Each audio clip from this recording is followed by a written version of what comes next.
ಇದೆಲ್ಲ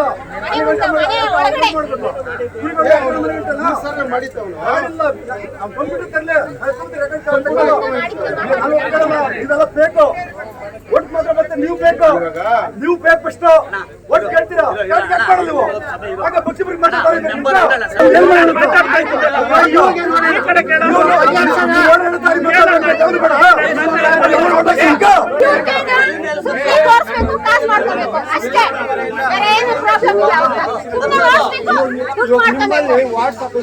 ಆಯ್ತಪ್ಪ, ನೀನು ಸರಣಿ ಮಾಡೋ ಜಾಗದಲ್ಲಿ ಮರಗಳು. ಆನೇಕಲ್ ತಾಲೂಕಿನ ಕೊಡಲಿಪುರ ಗ್ರಾಮದ ಬಸವೇಶ್ವರ ಸ್ವಾಮಿ ದೇವಾಲಯದ ಆವರಣದಲ್ಲಿ ಬಳ್ಳೂರು ಗ್ರಾಮ ಪಂಚಾಯಿತಿಯ 2024-25ನೇ ಸಾಲಿನ ಮೊದಲನೇ ಸುತ್ತಿನ ಗ್ರಾಮಸಭೆಯನ್ನು ಆಯೋಜಿಸಲಾಗಿತ್ತು. ಇನ್ನು ಮೊದಲನೇ ಸುತ್ತಿನ ಗ್ರಾಮಸಭೆಯ ಅಧ್ಯಕ್ಷತೆಯನ್ನು ಬಳ್ಳೂರು ಗ್ರಾಮ ಪಂಚಾಯಿತಿ ಅಧ್ಯಕ್ಷೆ ಶ್ರೀಮತಿ ರೂಪಾವತಿ ಸೋಮಯ್ಯರವರು ವಹಿಸಿದ್ದರು. ಇನ್ನು ಗ್ರಾಮಸಭೆಯಲ್ಲಿ ಇಲಾಖೆ ಅಧಿಕಾರಿಗಳು ತಮ್ಮ ತಮ್ಮ ಇಲಾಖೆಯಲ್ಲಿ ದೊರೆಯುವಂತಹ ಸೌಲಭ್ಯಗಳ ಬಗ್ಗೆ ಸಾರ್ವಜನಿಕರಿಗೆ ಮಾಹಿತಿ ನೀಡಿದರು. ಹಾಗೆಯೇ ಸಾರ್ವಜನಿಕರು ಸಹ ತಮ್ಮ ತಮ್ಮ ಸಮಸ್ಯೆಗಳ ಬಗ್ಗೆ ಜನಪ್ರತಿನಿಧಿಗಳ ಮತ್ತು ಇಲಾಖೆ ಅಧಿಕಾರಿಗಳ ಮುಂದೆ ಹೇಳಿಕೊಂಡ ದೃಶ್ಯ ಕಂಡುಬಂತು.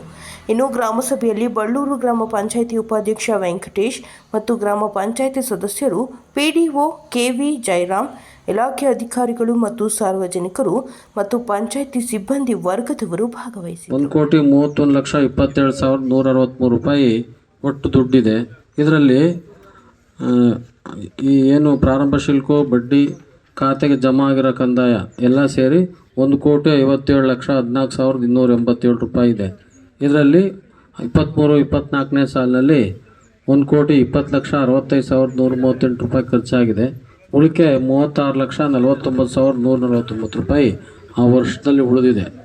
ಸೊ 15ನೇ ಹಣಕಾಸು ಅಂದರೆ ಸರ್ಕಾರದಿಂದ ಬಂದಿರೋಂಥ ಅನುದಾನ. ಇದು ಒಂದು ವರ್ಷಕ್ಕೆ 45,34,201 ರೂಪಾಯಿ ಬರುತ್ತೆ. ಅದಕ್ಕೆ ಬಡ್ಡಿ 1,24,846 ರೂಪಾಯಿ ಬಂದಿದೆ. ಆಮೇಲೆ ಈ ವರ್ಷದಲ್ಲಿ 21,45,850 ರೂಪಾಯಿ ಜಮಾ ಆಗಿದೆ. ಇದರಲ್ಲಿ ಒಟ್ಟು 68,04,852 ರೂಪಾಯಿ ಇದೆ. ಇದರಲ್ಲಿ ಒಟ್ಟು 25,58,752 ರೂಪಾಯಿ ಖರ್ಚಾಗಿದೆ. ಉಳಿಕೆ 23-24ನೇ ಸಾಲಿನಲ್ಲಿ 42,46,100 ರೂಪಾಯಿ ಉಳಿದಿದೆ. ಅಂದರೆ ಇನ್ನು ಹೋದ ವರ್ಷ ನಾವು ಆಕ್ಷನ್ ಪ್ಲಾನ್ ಮಾಡಿದ್ವಿ, ಅದರಲ್ಲಿ ಕೆಲವು ಕಾಮಗಾರಿಗಳಾಗಿಲ್ಲ. ಆ ಕಾಮಗಾರಿ ಆಗಲೇ ಇದ್ದ ಅಮೌಂಟು ಈ 42,46,100 ರೂಪಾಯಿ ಉಳಿದಿದೆ. ಅದನ್ನು ಈ ವರ್ಷದಲ್ಲಿ ಮತ್ತೆ ನಾವು ಆ ವರ್ಕ್ನ ಚೇಂಜ್ ಆಫ್ ವರ್ಕ್ ಮಾಡಿಕೊಂಡು ಅದನ್ನು ಖರ್ಚು ಮಾಡ್ತೀವಿ. ಮತ್ತು ಎಸ್ಕ್ರೋ ಅಂತ ಅಂದ್ಬಿಟ್ಟು ಅದು KEBಗೆ ಸಂಬಂಧಪಟ್ಟಂಗೆ, ಕುಡಿಯೋ ನೀರಿಗೆ ಮತ್ತು ಬೀದಿ ದೀಪಕ್ಕೆ ಸಂಬಂಧಪಟ್ಟಂಗೆ ಸರ್ಕಾರದಿಂದನೇ ಅಕೌಂಟ್ಗೆ ಒಂದು ಅಕೌಂಟ್ ಇದೆ, ಅಕೌಂಟ್ಗೆ ಹಣ ಬರುತ್ತೆ. ಅಲ್ಲಿಂದನೇ ಅದು ನಾವು ಜಮಾ ಮಾಡೋವಂಥದ್ದು. ಇದರಲ್ಲಿ ಪ್ರಾರಂಭ ಶುಲ್ಕ 3,857 ರೂಪಾಯಿ ಇತ್ತು. ಆಮೇಲೆ ಅದಕ್ಕೆ ಬಡ್ಡಿ 2,368 ರೂಪಾಯಿ ಬಂದಿದೆ. ಒಟ್ಟು 7,23,219 ರೂಪಾಯಿ ಜಮಾ ಆಗಿದೆ. ಇದು ಎಲ್ಲ ತಗೊಳ್ಳೋಂಥ ರೈತರಿಗೆ 75,000 ರೂಪಾಯಿ ನಮ್ಮ ಇಲಾಖೆಯಿಂದ ಬರುತ್ತೆ. ಅದರಲ್ಲಿ ಅದು 3,000 ರೂಪಾಯಿ ಹೋಗಲಿ, ನಮ್ಮಲ್ಲಿ 120 ರೂಪಾಯಿ ಬೋನಸ್ ಕೊಡ್ತೀವಿ. ಈಗ ಏಪ್ರಿಲಿಂದ ಹೊಸದಾಗಿ ನೂಲು ಬಿಚ್ಚಾಣಿಕೆ ಗೂಡು ಹೈಬ್ರಿಡ್ ಹೋದರೆ ಹೈಬ್ರಿಡ್ಗೆ 30 ರೂಪಾಯಿ ಮಾಡಿದ್ದಾರೆ. ಏಪ್ರಿಲಿಂದ ಈಚೆ ಯಾರು ಗೂಡು ಅಂದರೆ ಮಾರ್ಕೆಟಲ್ಲಿ ಮಾರಬೇಕು.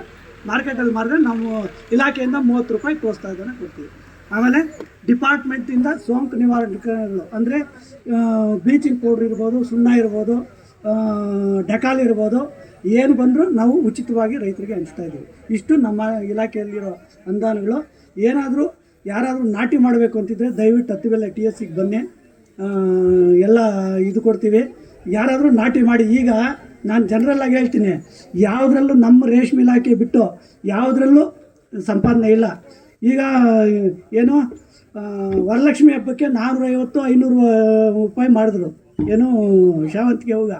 ಈಗ 50 ರೂಪಾಯಿ ಕೇಳೋನಿಲ್ಲ. ಆದರೆ ನಮ್ಮ ರೇಷ್ಮೆ ಹಂಗಿಲ್ಲ.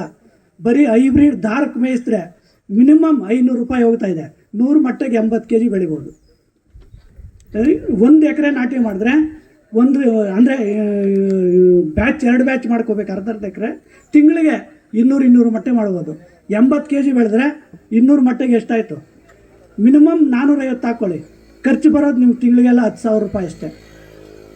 ನಮ್ಮ ರೇಷ್ಮೆ ಮಾಡಿದ್ರೆ ಅನುಕೂಲ ಇದೆ. ಯಾರಾದರೂ ದಯವಿಟ್ಟು ಮಾಡೋಂಗಿದ್ರೆ ಬನ್ನಿ, ನಾವು ಇದು ಕೊಡ್ತೀವಿ ಡೀಟೇಲ್. ಟ್ರೈನಿಂಗು ಕೊಡ್ತೀವಿ. ನೀವು ಯಾರಾದರೂ ಟ್ರೈನಿಂಗ್ ಹೋಗ್ಬೇಕು ಅನ್ನೋಂಗಿದ್ರೆ ಬನ್ನಿ, ಟ್ರೈನಿಂಗ್ ಡೇಟ್ ಕೊಡ್ತೀನಿ. ನಮ್ಮಲ್ಲಿ ಚನ್ನಪಟ್ಟ ಇದೆ, ಕುದೂರು ಇದೆ, ಟ್ರೈನಿಂಗ್ ಕಳಿಸ್ಕೊಡ್ತೀವಿ. 1 ತಿಂಗಳು ಟ್ರೈನಿಂಗ್ ಇದೆ, ಕಳಿಸ್ಕೊಡ್ತೀವಿ. ಅಲ್ಲೂ ಹೋಗ್ಬೋದು, ಅದು ಮಾಡ್ಬೋದು. ಅಂದರೆ ಈಗ ಇಲಾಖೆಯಲ್ಲಿ ಕೊಡಲಾಗುತ್ತೆ, ಅವರಿಗೆ ಪ್ರೋತ್ಸಾಹಧನ ಕೊಡಲಾಗುತ್ತೆ. ಹಾಗೂ ಆಯ್ಕೆಯಾದ ಗ್ರಾಮಗಳಲ್ಲಿ ಅಂಬೇಡ್ಕರ್ ಭವನ, ಸೇವಾಲಾಲ್ ಭವನ, ಜಗಜೀವನ ಜಾನ್ ಭವನ ಇವುಗಳನ್ನು ಕಟ್ಟಿಸಿಕೊಡಲಾಗುತ್ತೆ. ಇಷ್ಟು ನಮ್ಮ ಇಲಾಖೆಯಂತಿರುವಂಥ ಸೌಲಭ್ಯಗಳು.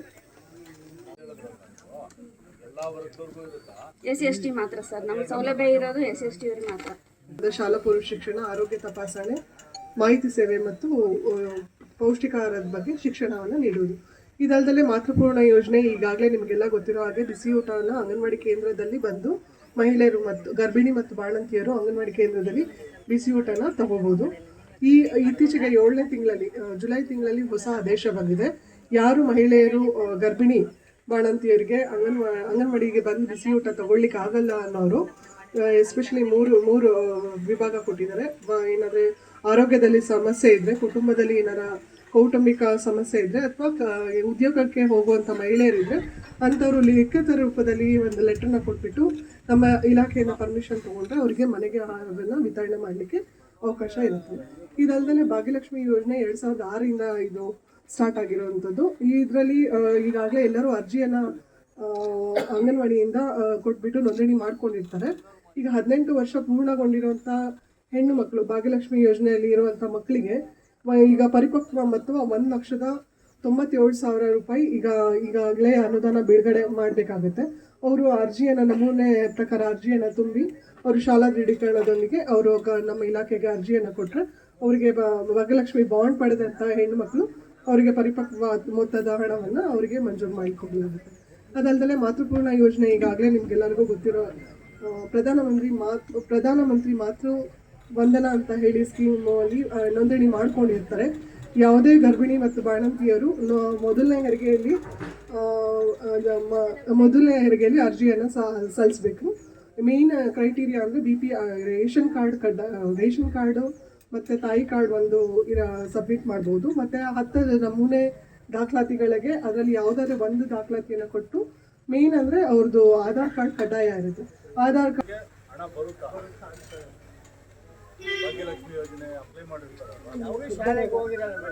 ಒಂದು ಯಾವುದೇ ಹೆಣ್ಣು ಮಗು ಎಜುಕೇಶನ್ ಕಂಪ್ಲೀಟ್ ಮಾಡಬೇಕು. 18 ವರ್ಷದ ಒಳಗಿನ ಯಾವುದೇ ಹೆಣ್ಣು ಮಗು ಮದುವೆ ಆಗಬಾರದು. ಸೊ ಇದು main criteria. So education complete ಮಾಡದೇ ಇರುವಂತಹ ಹೆಣ್ಣು ಮಕ್ಕಳಿಗೆ ಬರೋದಿಲ್ಲ. ಎಜುಕೇಶನ್ ಬಿಟ್ಟು ಮದುವೆ ಆದಂತಹ ಹೆಣ್ಣು ಮಕ್ಕಳಿಗೂ ಕೂಡ ಈ ಅಮೌಂಟ್ ಬರುತ್ತೆ. ಅದು ಬಾಂಡ್ ಮಾಡಿಸಿರ್ಬೇಕು, ಕಡ್ಡಾಯವಾಗಿ ಅರ್ಜಿಯನ್ನು ಕೊಟ್ಟು ಬಾಂಡ್ ಅನ್ನು ತಗೊಳ್ಬೇಕು. ಅವ್ರಿಗೆ ಆಲ್ರೆಡಿ LIC ಬಾಂಡ್ ಬಂದಿದೆ ಅಲ್ಲ, ಅವರು ಈಗ ನಮೂನೆ ನಮ್ಮ ಇಲಾಖೆಯವರು ಕೊಟ್ಟಿದ್ದಾರೆ. ಆ ನಮೂನೆಯಲ್ಲಿ ಭರ್ತಿ ಮಾಡಿ ಅದನ್ನು ವಿವರ ಕೊಟ್ಬಿಟ್ರೆ ಸಾಕು. ಅವರು ಡಿಸ್ಕಂಟಿನ್ಯೂ ಶಾಲೆಗೆ ಹೋಗ್ಲಿಲ್ಲ, ಏನಿಲ್ಲ, 10th ಆಗಿರ್ಬೇಕು ಬಾಂಡ್ ಆಗಿದೆ. ನಮ್ಗೆ ಬರೀ LIC ಬಾಂಡ್ ಅಷ್ಟೇ ಸಿಕ್ಕಿದೆ. ಈಗ ನಾವ್ ಅದನ್ನ ಕ್ಲೈಮ್ ಮಾಡ್ಕೋಬೇಕಂದ್ರೆ ಯಾವ ರೀತಿ ಕ್ಲೈಮ್ ಅರ್ಜಿ ನಮೂನೆ ಬಿಟ್ಟಿದೀವಿ ನಾವು ಇಲಾಖೆ, ನಮ್ಮ ಅಂಗನವಾಡಿ ಹತ್ರ ಹೋದ್ರೆ ಕೊಡ್ತಾರೆ. ಆ ಅರ್ಜಿನ ತುಂಬಿಟ್ಟು ಬಾಂಡ್ ಸಮೇತ ಅದನ್ನ ದಾಖಲಾತಿಗಳನ್ನು ಕೊಟ್ಟರೆ ನಾವು ಅದನ್ನ LICಗೆ ಸಬ್ಮಿಟ್ ಮಾಡ್ತೀವಿ. ಸಬ್ಮಿಟ್ ಮಾಡಿದ್ಮೇಲೆ ನಿಮ್ಮ ಅದು ಆದ್ರೆ ಮೇನ್ ಅಂದ್ರೆ ನಿಮ್ಮ ಖಾತೆ ಚಾಲ್ತಿಯಲ್ಲಿ ಇರ್ಬೇಕು. ಜಂಟಿ ಖಾತೆ ತೆಗ್ದಿರ್ತೀರಲ್ಲ, ಆ ಖಾತೆ ಚಾಲ್ತಿಯಲ್ಲಿ ಇರ್ಬೇಕು ಮೇನ್. ಮೇಡಮ್ ಖಾತೆ ಆಗ ನಾವು ಪಾಸ್ಬುಕ್ ನಾವು ಖಾತೆ ಜಂಟಿ ಖಾತೆನ ಓಪನ್ ಮಾಡಿದೀವಿ. ಆಗ ನಮ್ಗೆ ಏನ್ ಹೇಳಿದ್ರು ಅಂದ್ರೆ ನಿಮ್ಗೆ ವರ್ಷಕ್ಕೆ 10,000 ಬರುತ್ತೆ ಅಂತ ಹೇಳಿದ್ರು ಮೇಡಮ್. ಆಮೇಲೆ 1 ನಿಮಿಷ ಮೇಡಮ್, ಆಮೇಲೆ 10,000 ಬರುತ್ತೆ ಅಂತ ಹೇಳಿರೋದು. ನಾವು ಅದು 1,000 ರೂಪಾಯಿ ಕೊಟ್ಟು ಮಾತ್ರ ನಾವು ಓಪನ್ ಮಾಡಿ ಖಾತೆನ ತೆರೆದಿಟ್ಟಿದೀವಿ. ಮತ್ತೆ ನಮ್ಗೆ ಅದ್ರದ್ದು ಏನು ನೀವು ಇನ್ಫಾರ್ಮೇಶನ್ ಕೊಟ್ಟಿಲ್ಲ. ನಾವ್ ಇವಾಗ ಮಕ್ಳಿಗೆ ಏನ್ ಮಾಡಿದ್ವಿ, ಸಪ್ರೇಟ್ ಆಗಿ ಮಾಡಿಸಿಟ್ಟಿದೀವಿ. ಅದೀಗ ಚಾಲ್ತಿಯಲ್ಲಿ ಇರ್ಬೇಕು ಅಂತ ಈಗ ನೀವ್ ಹೇಳ್ತಾ ಇರೋದು, ಆ ಚಾಲ್ತಿಯಲ್ಲಿ ಇರ್ಲೇಬೇಕಾ? ಇಲ್ಲಾಂದ್ರೆ ಈಗ ನಾವು ರನ್ ಆಫ್ ಮಾಡ್ಕೋಬಹುದಾ ಇಂಡಿವಿಜುವಲ್? ಯಾಕಂದ್ರೆ ಈಗ ಅವ್ರಿಗೆ 18 ಇಯರ್ಸ್ ಆಗಿದೆಯಲ್ಲ. 10,000 ತಗೋತೀರಾ, ಅದರಲ್ಲಿ ನಿಮ್ದು ಉಚಿತನ? ನೀವು ಹಣ ಪಡಿತೀರಾ? ಮಕ್ಳಿಗೆ ಇಂಜೆಕ್ಷನ್ ಮಕ್ಕಳಾದ್ಮೇಲೆ 1 ತಿಂಗಳು 2 ತಿಂಗಳು 3 ತಿಂಗಳಿಗೆ ನೀವು ಇಂಜೆಕ್ಷನ್ ಕೊಡ್ತೀರಾ? ಚುಚ್ಚುಮದ್ದು ಆರೋಗ್ಯ ಇಲಾಖೆ ಕೊಡೋದು. ನಮ್ಮ ಅಂಗನವಾಡಿ ಮಟ್ಟದಲ್ಲಿ ಕರ್ಕೊಂಡ್ ಬಂದು ಅವ್ರು ಯಾರ್ಯಾರಿಗೆ ಬಾಕಿ ಇರುತ್ತಲ್ಲ ಇಂಜೆಕ್ಷನ್ ಬೇಕಾಗಿರುವಂತದ್ದು ಅದು ಲಿಸ್ಟ್ ಇಟ್ಕೊಂಡಿರ್ತೀವಿ ನಾವು. ಅವರಿಗೆ ಸಮನ್ವಯ ಬಾಣಂತಿಯವ್ರಿಗೆ ಹೋಗಿ ಸಲಹೆ ಕೊಡ್ಬೇಕು. ಯಾಕಂದ್ರೆ ಕೆಲವರು ಪಾಪ 10,000 ಕೊಡ್ತಾರೆ. ಅದು ನೀವು ಸಲಹೆ ಕೊಟ್ರೆ ಅವ್ರು ನಿಮ್ಮ ಹತ್ರನೇ ಬರ್ತಾರೆ. ಇಲ್ಲಾಂದ್ರೆ ಅವ್ರು ಖಾಸಗಿಗೆ ಹೋಗ್ತಾರೆ.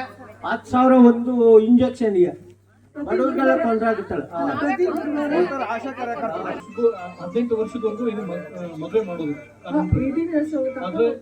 ಆದ್ಮೇಲೆ 10th ಆದ್ಮೇಲೆ ಅಥವಾ 8th ಅಲ್ಲಿ ಫೇಲ್ ಆದ್ರು ಅಂತನೋ ಅಥವಾ 10th ಆದ್ಮೇಲೆ ಎಜುಕೇಶನ್ ಕಂಟಿನ್ಯೂ ಮಾಡೋದಕ್ಕೆ ಆಗೋದಿಲ್ಲ ಕೆಲವ್ರಿಗೆ. ಆ ಸಮಯದಲ್ಲಿ ಆರ್ಥಿಕವಾಗಿ ಅವರು ಬಡವರಾಗಿರ್ಬೋದು ಅಥವಾ ಏನೋ ಒಂದು ಕಾರಣದಿಂದ ಅವ್ರು ಕಂಟಿನ್ಯೂ ಮಾಡೋದಕ್ಕಾಗೋದಿಲ್ಲ. ಇಂಥ ಕೇಸಸ್ ಅಲ್ಲಿ ಏನಾದ್ರು ಎಕ್ಸೆಪ್ಷನ್ಸ್ ಇದೆಯಾ ಅದು? ಸರ್ ಇನ್ನ ಪ್ರಪೋಸಲ್ ಕಳಿಸ್ಬೇಕು. 10th ಬರುತ್ತೆ ಕಡ್ಡಾಯವಾಗಿ ಆಗುತ್ತೆ. 6ನೇ ಕ್ಲಾಸ್ 7ನೇ ಕ್ಲಾಸ್ 8ನೇ ಕ್ಲಾಸ್ ಇರುತ್ತೆ. ಅದಾದ್ಮೇಲೆ ಅದು 8ನೇ ಕ್ಲಾಸ್ ಹೋಗ್ಬೇಕಾದ್ರೆ ಅವ್ರಿಗೆ ಕಲ್ಸೋಂಥ ಸೌಲಭ್ಯ ಇರಲ್ಲ, ಶಕ್ತಿ ಇರಲ್ಲ, ಅಂಗವಿಕಲ ಇರ್ತಾರೆ, ಅವ್ರನ್ನ ಕರ್ಕೊಂಡು ಹೋಗೋಂಥದ್ದು ವ್ಯವಸ್ಥೆ ಇರಲ್ಲ. ಅಂಥವ್ರಿಗೆ ಏನು ಅಂತ ಆಮೇಲೆ ಈ ಮಾತನ್ನ ಕೇಳ್ಕೊಂಡು ದಯವಿಟ್ಟು ಯಾರು ಹೋಗಿ ನೀವು ಸೇವಿಂಗ್ಸ್ ಅಮೌಂಟ್ ಹೆಣ್ಮಕ್ಳ ಅಕೌಂಟ್ ಅಲ್ಲಿ ಏನ್ ಹಾಕ್ತಿರ್ತೀರಾ ಅದನ್ನ ದಯವಿಟ್ಟು ಯಾರು ನಿಲ್ಸಕ್ ಹೋಗ್ಬೇಡಿ, ಹಾಕಿ. ಯಾಕಂದ್ರೆ ಅದೊಂದು ಒಂದ್ಸತಿ ಗೊಂದಲ ಬಂತು, ಡೌಟ್ ಬಂತು ಅಂದ್ರೆ ಅದು ಆತರ ಆಗ್ಬಿಡ್ತು. ಹಾಗಾಗಿ ಇದು ಎಲ್ಲಿ ನಾವು ಪ್ರಪೋಸಲ್ ಕಳ್ಸೋದಕ್ಕೆ ಯಾವ ರೀತಿ ಮಾಡ್ಬೋದು, ಈ ಗ್ರಾಮ ಸಭೆಯಲ್ಲೇ ಬೇಕಾದ್ರೆ ಅದನ್ನ ಒಂದು ಇದನ್ನ ರೆಸಲ್ಯೂಷನ್ ತರ ಮಾಡಿಸಿ ದಯವಿಟ್ಟು ಅದನ್ನ ಮೇಲ್ ಹಂತಕ್ಕೆ ಆಳನ ನೀವು ಮಾಡ್ಕೊಂಡಿದ್ದೀರಾ ಅಂತಂದ್ರೆ 75,000 ರೂಪಾಯಿ ಸಹಾಯಧನ ಅಂತ ಕೊಡ್ತೀವಿ. ಅದಕ್ಕೆ ಫೆನ್ಸಿಂಗು ಎಲ್ಲಾನು ಹಾಕಿರ್ಬೇಕು. ಎಲ್ಲ ಸೇರಿಸಿನೇ 75,000 ರೂಪಾಯಿ ಸಹಾಯಧನ ಕೊಡ್ತೀವಿ. ಇದರಲ್ಲಿ ಜನರಲ್ಗಾದ್ರೆ ಸಾಮಾನ್ಯವ್ರಿಗಾದ್ರೆ 1 ಎಕರೆ ಇರಬೇಕು. ಪರಿಶಿಷ್ಟ ಜಾತಿ ಪರಿಶಿಷ್ಟ ಪಂಗಡ ಆದರೆ ಅವ್ರಿಗೆ ಅರ್ಧ ಎಕರೆ ಇರೋದು ಕಂಪಲ್ಸರಿ. ಎರಡನೇದಾಗಿ ಪಾಲಿ ಹೌಸ್ ಅಂದರೆ ಸಂರಕ್ಷಿತ ಬೇಸಾಯ ಯಾರಾದರೂ ಮಾಡ್ತೀರಾ ಅಂದರೆ ಗ್ರೀನ್ ಹೌಸ್ಗೆ ನಾವು 1 ಎಕರೆವರೆಗೂ 1 ಎಕರೆ ಇರೋವರೆಗೂ ನಾವು ಸಹಾಯಧನ ಕೊಡ್ತೀವಿ. 1 ಎಕರೆಗಾದರೆ 16 ಲಕ್ಷ ಸಹಾಯಧನ ಕೊಡ್ತೀವಿ. ಗಿಡಕ್ಕೂ ಸೇರಿಸಿ ಈಗ ಯಾರಾದರೂ ಗುಲಾಬಿ ಇಲ್ಲ ಜರ್ಬೇರಾ ಇಲ್ಲ ಯಾವುದಾದ್ರೂ ತರಕಾರಿಗಳನ್ನ ಬೆಳೀತಾ ಇದ್ದೀರಾ ಅಂತಂದರೆ ಇದಕ್ಕೂ ಸೇರಿಸಿ ಪಾಲಿ ಹೌಸ್ನ ಬೆಳಿತೀವಿ. ನಿಮ್ಮಲ್ಲಿ ತುಂಬ ಚೆನ್ನಾಗಿ ಓಪನ್ ಫೀಲ್ಡ್ ಕಲ್ಟಿವೇಶನ್ ಮಾಡೋ ರೈತರಿದ್ದೀರಾ, ಯಾರಾದರೂ ಆಸಕ್ತರು ಇದ್ರಿ ಅಂತಂದರೆ ಪಾಲಿ ಹೌಸ್ ಮಾಡ್ಕೋಬೋದು. ಒಳ್ಳೆ ಇಳುವರಿ ಒಳ್ಳೆ ಆದಾಯನೂ ನಿಮಗೆ ಸಿಗುತ್ತೆ. ಎರಡನೇದಾಗಿ ಪ್ರಧಾನಮಂತ್ರಿ ಕೃಷಿ ಸಿಂಚಾಯಿ ಯೋಜನೆ ಅಂತ ಇದೆ, ಅಂದರೆ PMKSY. ಇದರಲ್ಲಿ ನಾವು ಹನಿ ನೀರಾವರಿಗೆ ಸಹಾಯಧನವನ್ನು ಕೊಡ್ತೀವಿ. ಇದರಲ್ಲಿ ಸಾಮಾನ್ಯದವ್ರಿಗಾದ್ರೆ 55% ಸಬ್ಸಿಡಿ, ಅಂದರೆ 1 ಎಕರೆಗೆ 30,800 ರೂಪಾಯಿ. ಮತ್ತೆ ನೀವು ಇನ್ನೊಂದು ಸಾರಿ ಹನಿ ನೀರಾವರಿ ಪದ್ಧತಿಯನ್ನ ತಗೊಳೋದಕ್ಕೆ ಅರ್ಹರಿರ್ತೀರ. ಯಾರಾದರೂ ಇಂಟ್ರೆಸ್ಟೆಡ್ ಇದ್ರೆ ದಯವಿಟ್ಟು ನಮ್ಮ ತೋಟಗಾರಿಕಾ ಇಲಾಖೆಗೆ ಬಂದು ಅರ್ಜಿಗಳನ್ನ ಸಲ್ಲಿಸಿ.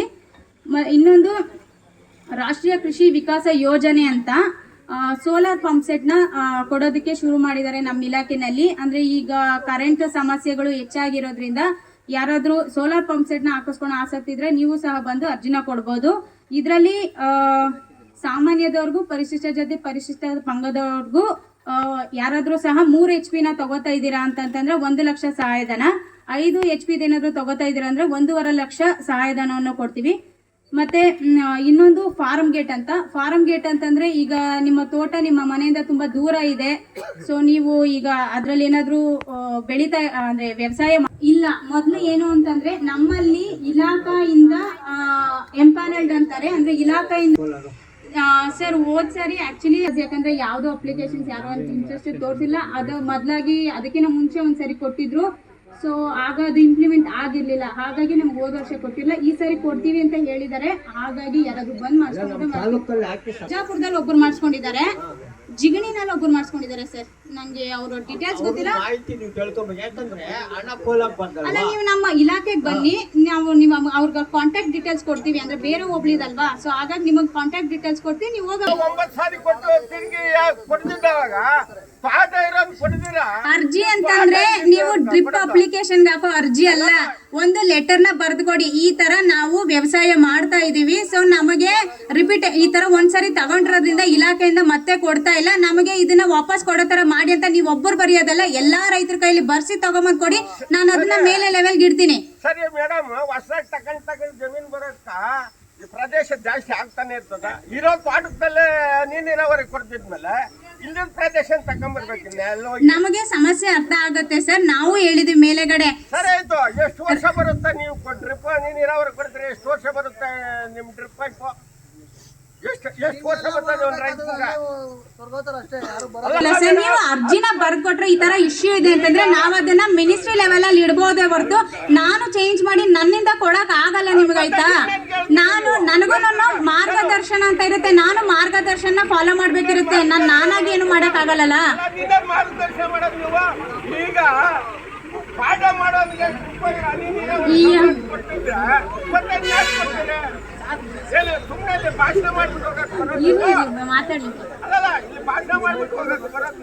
ಸರ್, ನೀವು ಈಗಾಗಲೇ ನಾನು ನಿಮ್ಗೆ ಹೇಳಿದೀನಿ ಅರ್ಜಿನ ಬರ್ಕೊಡಿ, ನಾನು ಮೇಲೆ ಇಡ್ತೀನಿ ಅಂತ. ನೀವು ಅರ್ಜಿನ ಬರ್ಕೊಡಿ, ಲೆಟ್ರು ನಾನು ನಿಮ್ಗೆ ಅಕ್ನಾಲೇಜ್ಮೆಂಟ್ ಕೊಡ್ತೀನಿ, ನೀವು ಆಮೇಲೆ ಫಾಲೋ ಅಪ್ ಮಾಡಿ ಸರ್ ಅದನ್ನ. ಎಲ್ಲ ಕೊಟ್ಟಿದ್ದೀನಿ, ಇನ್ನೇನ್ ಬೇಕು ಕೇಳಿ. ನೀವೇನ್ ಕೋಟ ತಾವಿಂದ ಪಾಣಿ ತಾವಿಂದ ಎಲ್ಲ ಕೊಟ್ಟಿದ್ದೀನಿ. ಇನ್ನೇನ್ ಬೇಕು ಕೇಳಿ ನಿಮ್ಗೆ? ಇಲ್ಲ ಜಮೀನೇನ ಅದೂ ಇದೆ, ನಮ್ಮದು ಇದೆ. ಜಮೀನೇನಾದ್ರು ರಿಜೆಕ್ಟ್ ಮಾಡಿ ಕೊಡ್ಬೇಕು. ವಿಚಾರಿಸಿ ಇಲಾಖೆಯವ್ರನ್ನ ಕೇಳ್ಕೊಂಡು ಮಾಡ್ಬೇಕು. ಅದ್ರಲ್ಲಿ ಫ್ರಾಡ್ ಆಗುತ್ತೆ ಅಂತ ಹೇಳಿದಾರೆ, ಬಟ್ ಅದ್ರ ಜೆನ್ಯೂನ್ ಇದೆ, ಅದು ಮಾಡ್ಕೊಂಡಿದ್ದಾರೆ.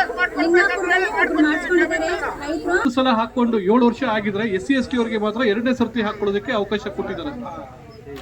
ಹಾಗಾಗಿ ಇವರು ಅದನ್ನ ಏನು ಮಾಡೋದಕ್ಕೆ ಅಂದ್ರೆ ನಮ್ಮ ಹಂತದಲ್ಲಿ ಏನು ಕ್ರಮ ಕೈಗೊಳ್ಳೋದಕ್ಕಾಗೋದಿಲ್ಲ. ಸಾಮಾನ್ಯ ಅದು ಕೂಡ ರೈತರಿಗೆ ಅದು ಕೂಡ ಅವಶ್ಯಕತೆ ಇರೋದ್ರಿಂದ ನಾವು ಮೇಲಿನ ಅಧಿಕಾರಕ್ಕೆ ಮೇಲಿನ ಹಂತಕ್ಕೆ ಅದನ್ನ ರೆಸಲ್ಯೂಷನ್ ಮಾಡಿ ಕಳಿಸ್ಬೋದು. ದಯವಿಟ್ಟು ಕಳಿಸ್ಕೊಡ್ತೀವಿ ಸರ್. ಎಕರೆಗೂ ಆಲ್ರೆಡಿ ಒಂದ್ಸರಿ ತಗೋಬಿಟ್ಟಿದ್ದೀರಾ ಅಂದ್ರೆ ಮತ್ತೆ ತಗೊಳೋದಕ್ಕೆ ಎಲಿಜಿಬಲ್ ಇಲ್ಲ. 5 ಎಕರೆವರೆಗೂ ಒಬ್ಬ ವ್ಯಕ್ತಿ ತಗೋಬಹುದು, ಬೇರೆ ಕಡೆ ಇದ್ರು ಸಹ ನೀವು ತಗೋಬಹುದು. ಬಟ್ ನೀವು ಮೊದಲೇ 5 ಎಕರೆ ತಗೊಂಡು ನಿಮ್ದು ಇನ್ನೂ ಬೇರೆ ಕಡೆ ಜಮೀನ್ ಇದೆ ಅಂತಂದ್ರು ತಗೋಬಹುದು. ಬಟ್ ಅದೇ 45% ಸಬ್ಸಿಡಿ ಕ್ಲೇಮ್ ಆಗುತ್ತೆ, 55% ಆಗಲ್ಲ. 5 ಎಕರೆ ಮೇಲೆ ಯಾರಾದ್ರು ತಗೋತೀನಿ ಅಂತಂದಿದ್ರೆ ಅವ್ರಿಗೆ 45% ಸಬ್ಸಿಡಿ ಬರುತ್ತೆ. ಅದು ಪರಿಶಿಷ್ಟ ಜಾತಿ, ಪರಿಶಿಷ್ಟ ಪಂಗಡ, ಸಾಮಾನ್ಯ ಎಲ್ಲದವರೆಗೂ ಸೇವೆ. ಕಚೇರಿಗೆ ಅರ್ಜಿಯನ್ನು ತಂದುಕೊಡ್ಬೇಕು. ಹಾಗೆ ನಮ್ಮ ಇಲಾಖೆಯಲ್ಲಿ ಉದ್ಯೋಗ ಖಾತ್ರಿ ಯೋಜನೆಯಲ್ಲಿ ನಿಮ್ಮ ಜಮೀನಲ್ಲಿ ಬದುಗಳ ನಿರ್ಮಾಣ ಮಾಡಲಿಕ್ಕೆ ಅವಕಾಶ ಇದೆ. ಬದುಗಳ ನಿರ್ಮಾಣ ಮಾಡಲಿಕ್ಕೆ ಎಕರೆಗೆ ಕನಿಷ್ಠ 17,000ವರೆಗೂ ಸಹಾಯಧನವನ್ನು ಕೊಡ್ತೀವಿ ನಿಮಗೆ. ದಯವಿಟ್ಟು ಇದನ್ನ ಪಂಚಾಯಿತಿಯಲ್ಲಿ ಜಾಬ್ ಕಾರ್ಡ್ ಮಾಡಿಸ್ಬಿಟ್ಟು ನೀವು ಅರ್ಜಿಯನ್ನು ಸಲ್ಲಿಸಿದ್ರೆ ನಾವು ಕೃಷಿ ಇಲಾಖೆಯಿಂದ ಸಹಾಯಧನವನ್ನು ಉದ್ಯೋಗ ಖಾತ್ರಿ ಯೋಜನೆಯಲ್ಲಿ ಬದುಗಳ ನಿರ್ಮಾಣಕ್ಕೆ ನಾವು ಮಾಡಿಕೊಡ್ತೇವೆ. ಹಾಗೆ ನಮ್ಮ ಇಲಾಖೆಯಲ್ಲಿ ಕೃಷಿ ಯಂತ್ರೋಪಕರಣಗಳಿಗೆ ಸಬ್ಸಿಡಿ ಕೊಡ್ತೀವಿ. ಎಲ್ಲ ಥರದ ಕೃಷಿ ಯಂತ್ರೋಪಕರಣಗಳಿಗೆ ಜನರಲ್ ರೈತರಿಗೆ 50% ಹಾಗೂ SC/ST ರೈತರಿಗೆ 75% 90% ಸಹಾಯಧನವನ್ನು ಕೊಡ್ತೇನೆ. ಮಿನಿ ಟ್ರ್ಯಾಕ್ಟರ್ ಮತ್ತು ಕೃಷಿ ಯಂತ್ರೋಪಕರಣಗಳಿಗೆ ಆಸಕ್ತಿ ಇರೋರು ಅರ್ಜಿಯನ್ನು ಸಲ್ಲಿಸಿ ಸೌಲಭ್ಯವನ್ನು ಪಡ್ಕೋಬಹುದು. ಹಾಗೆ ನಮ್ಮ ಇಲಾಖೆಯಲ್ಲಿ ಈಗ ಮುಂಗಾರು ರೈತರ ಬೆಳೆ ಸಮೀಕ್ಷೆ ಆ್ಯಪ್ ಅಂತ 2024 ಅಂತ ರಿಲೀಸ್ ಮಾಡಿದ್ದಾರೆ. ಅದ್ರ ಉದ್ದೇಶ ಏನಪ್ಪಾ ಅಂತಂದ್ರೆ, ನೀವೀಗ ನಿಮ್ಮ ಜಮೀನಿನ ಸರ್ವೆಯನ್ನು ನೀವೇ ಮಾಡ್ಕೊಳ್ಳೋದು. ಯಾರು ರೆವಿನ್ಯೂ VA ಸೆಕ್ರೆಟರಿ ಬಂದು ಅಸಿಸ್ಟೆಂಟ್ ಬಂದು ಮಾಡಿದ್ರೆ ನಿಮ್ಮ ಬೆಳೆ ತಪ್ಪಾಗಿ ನಮೂದಾಗಿದೆ ಅಂತ ಮುಂದೆ ಕಂಪ್ಲೇಂಟ್ ಮಾಡ್ತೀರಾ. ರಾಗಿ ಬೆಂಬಲ ಬೆಲೆ ಯೋಜನೆಗೆ ರಾಗಿ ಹಾಕುವಾಗ ಎಷ್ಟೋ ಸರಿ ಮಿಸ್ಟೇಕ್ ಆಗಿದೆ, ನಾವು ರಾಗಿ ಬೆಳೆದಿದ್ವಿ ಗುಲಾಬಿ ಅಂತ ಬಂದಿದೆ. ನೀವು ಅಲ್ಲಿ ರಾಗಿ ಅಂತ ಇಲ್ಲ ಅಂದ್ರೆ ಅವ್ರು ನಿಮ್ಗೆ ಬೆಂಬಲ ಯೋಜನೆಯಲ್ಲಿ ನಿಮ್ಗೆ ರಾಗಿಯನ್ನ ಹಾಕಿಸ್ಕೊಳ್ಳೋದಿಲ್ಲ ಅಲ್ಲಿ ರಾಮಕೃಷ್ಣಪುರದಲ್ಲಿ. ಆದ್ರಿಂದ ದಯವಿಟ್ಟು ನಿಮ್ಮ ಜಮೀನಿನ ಸರ್ವೆಯನ್ನ ನೀವೇ ಮಾಡ್ಕೊಳ್ಳಿ. ಮೊಬೈಲ್ ಇದಕ್ಕೆ ಏನಾಗ್ತಾರೆ, ಇವಾಗ ಕಂದಾಯ ಇದ್ದವರು ಯಾರು ಇಲ್ಲ ಇಲ್ಲಿ. ಈಗ 8 ಅಡಿ ದಾರಿ ಗೌರ್ಮೆಂಟ್ ಅಲ್ಲಿ ಇದೆ, ಅಷ್ಟೇ ಬಿಟ್ಟಿದ್ದಾರೆ.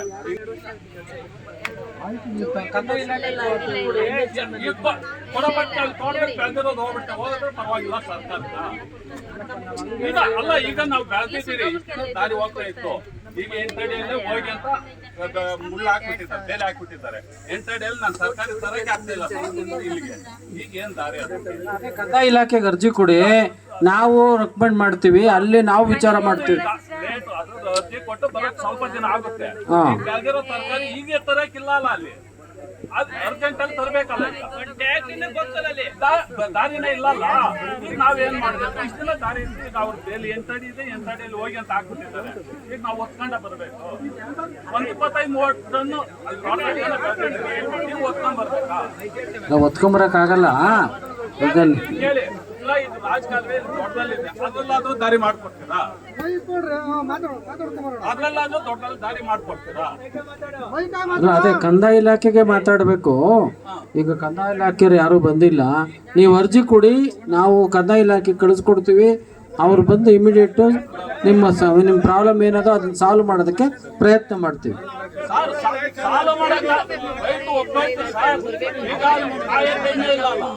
ತಗೊಳ್ಳಿ ಅರ್ಜಿ. ಹೇಳಪ್ಪ, ನೀವು ತಗೊಂಡ್ರಲ್ಲ, ಸ್ವೀಕರಿಸ್ತಾರಲ್ಲ, ಅವರು ಚೇರ್ಮನ್ ಆದ್ರು, ಅವ್ರು ಹೋದ್ರು, ನೀವೇನು ಆನ್ಸರ್ ಮಾಡ್ತೀರ ಅದಕ್ಕ? ಏನಪ್ಪ ಇದು? ನನ್ನ ಮನೆ ನಿಲ್ಲಬೇಕು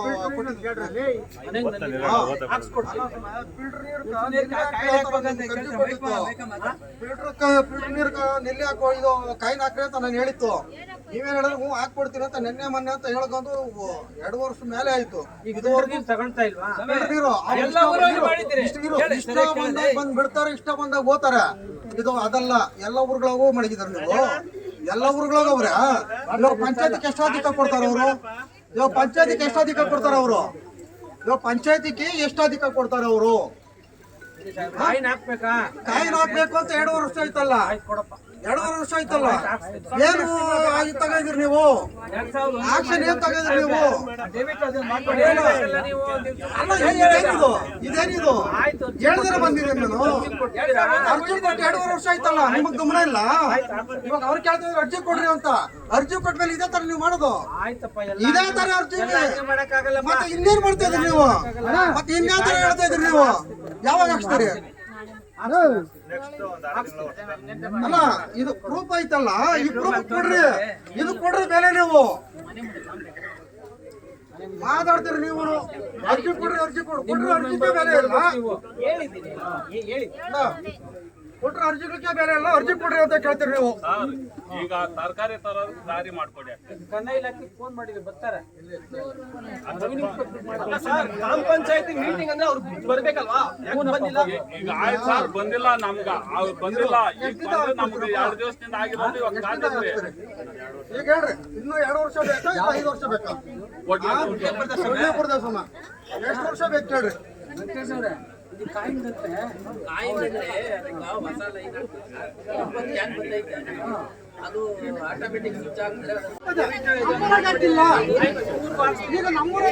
ಆಯ್ತು, ನಿಮ್ಮೂರ್ಗೂ ಹಾಕ್ಸ್ತೀವಿ.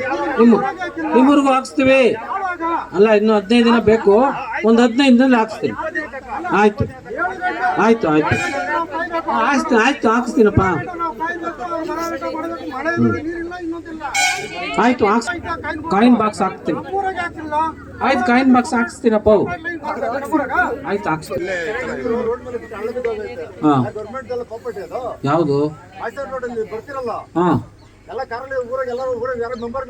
ಆಯ್ತು ಹೇಳಿ ಸ್ವಾಮಿ. ಇಲ್ಲಿ ಮಾಹಿತಿ ಅಂದ್ರೆ ನಮ್ಮ ಪಂಚಾಯತಿ ವ್ಯಾಪ್ತಿಗೆ ಬರುತ್ತಾ ಜಾಗ? ರೋಡ್ ನಮಗ್ ಬರಲ್ಲ. ನಮ್ಮ ವ್ಯಾಪ್ತಿ, ನಮ್ಮ ಪಂಚಾಯತಿ ವ್ಯಾಪ್ತಿಗೆ ಬರ್ಬೇಕು. ಗ್ರಾಮ ಮಾತಾಡ್ತೀವಿ. ಗ್ರಾಮ ನಮಗ್ ಬರ್ಬೇಕಪ್ಪ. ಹಂಗಂತ ಅಲ್ಲ, ಕೊಡ್ಲಿಪುರಕ್ಕೆ ಬರ್ತದೆ. ಅದಲ್ಲಪ್ಪ, ನೀನು ಮಾಯಸಂದ್ರ ಪಂಚಾಯತಿಗೆ ಹೋಗಿ ಕೇಳು. ನಮ್ಮ ಪಂಚಾಯತಿದು ನಮ್ಗೆ ಕೇಳು ಅಲ್ವಾ? ಆಯ್ತು, ಅದೇ ನಮ್ಮ ಪಂಚಾಯತಿ ಆದ್ರೆ ನಮಗ್ ಕೇಳಿ ಮಾಡ್ತೀವಿ. ನಮ್ಮ ಪಂಚಾಯತಿ ಅಲ್ಲಪ್ಪ, ನಮ್ಮ ಪಂಚಾಯತಿ ನಮ್ಮನ್ನ ಕೇಳಿ ನಾವು ಮಾಡ್ತೀವಿ. ಬೇರೆ ಪಂಚಾಯತಿ ಕೇಳಬೇಕು. ರೋಡಿನ ಪ್ರಶ್ನೆ ಬರಲ್ಲ. ರೋಡಿನ ಪ್ರಶ್ನೆ ಬರಲ್ಲಪ್ಪ. ಇದೇ ಪಂಚಾಯತಿ ನಮ್ಮ ಮನೆ ರೋಡಾಗ ದಾರಿ ಇಲ್ಲ ಇದೇ ಊರ ಮನೆಗೆ ಹೋಗಕ್ ದಾರಿ ಇಲ್ಲ. ಏನ್ರಾಗ ಹೋಗಲ್ಲ ನಾನು.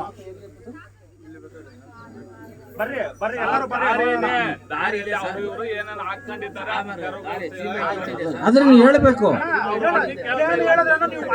ನೀವೇ ಮಾಡಲ್ಲ, ನಿಮ್ ಪಂಚಾಯತಿ ಯಾರು ಮಾಡಲ್ಲ. ಸಿಮೆಂಟ್ ರೋಡ್ ಐತೆ, ಸಿಮೆಂಟ್ ರೋಡ್ ಐತೆ, ಬರ್ರಿ ನೋಡೋಣ. ಬರ್ರಿ, ಏನಾಗ ಎಲ್ಲ ಇಟ್ಕೊಂಡವ್ರೆ ಸಾಮಾನು ಇರ್ತಾರೆ. ಟೂ ವೀಲರ್ ಎಲ್ಲೋಗೋಣ ಬಂದಾಗ ಏನಾದ್ರು ಹೇಳಿದ್ರೆ ಆಯ್ತು ಸರ್ ಮಾಡ್ತೀನಿ ಅಂತಾರೆ. ಯಾರು ಮಾಡಲ್ಲ. ಏನ್ ಸಮಸ್ಯೆ ಅಂದ್ರೆ ಜಿಲ್ಲೆ ಡಸ್ಟ್ ಒಲೆ ಅಲ್ಲ ಬ್ಲಾಕ್ ಎಲ್ಲ ಇಟ್ಕೊಂಡಾರ. ಎಲ್ಲ ಪಕ್ಕ ಮನೆಗಳವರು ಯಾರ್ಯಾರು ಇಡ್ತಾರೆ ಅವ್ರ ಮೇಲೆ ಏನ್ ಇಡೋದು ಬಂದ್ ನೋಡ್ರಿ. ನಾವೆಲ್ಲ ಬಂದ್ ನೋಡ್ರಿ. ಇವಾಗ ಬರೀರಣ ನಿಮ್ ಸಮಸ್ಯೆ ಕ್ಲಿಯರ್ ಆಗ್ಬಿಡ. ಯಾವ್ದಾಗಲ್ಲ, ನೀವು ಸುಮ್ಮನೆ ಇಲ್ಲಿ ಹೇಳ್ತೀರ ಅಷ್ಟೇ. ಯಾವ ಸಮಸ್ಯೆ ಕ್ಲಿಯರ್ ಆಗಲ್ಲ. ಸಮಸ್ಯೆ ಕ್ಲಿಯರ್ ಆಗಲ್ಲ.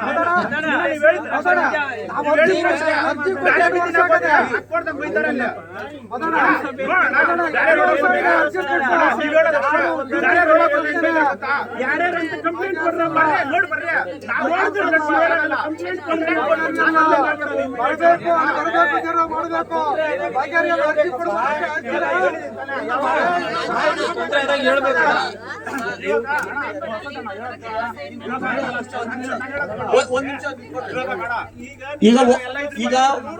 ಈಗ ಸಮಸ್ಯೆ ಒಬ್ಬೊಬ್ರದ್ದು ನಿಮ್ ಕ್ಲಿಯರ್ ಆಯ್ತಾನೆ. 2 ತಿಂಗಳೊಳಗೆ ಮಾಡ್ಸೋದು ನೀವು ಕುತ್ಕೊಳ್ರಿ.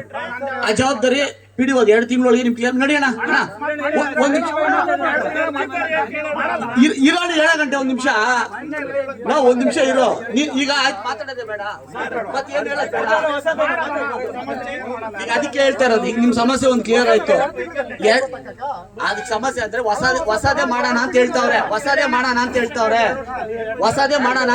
ಅದಕ್ಕೊಂದು 2 ದಿನ ಕಾಲ ಅವಕಾಶ ಕೊಡ್ರಿ ಅಂತ ಕೇಳ್ತಾವ್ರೆ. ಕುತ್ಕೊಳ್ರಿ. ಈಗ ಸಮಸ್ಯೆ ಆಯ್ತಲ್ಲ, ಕುತ್ಕೊಂಡ್ಬಿಡು ಅಣ್ಣ. ಈಗ ನಿಮ್ದು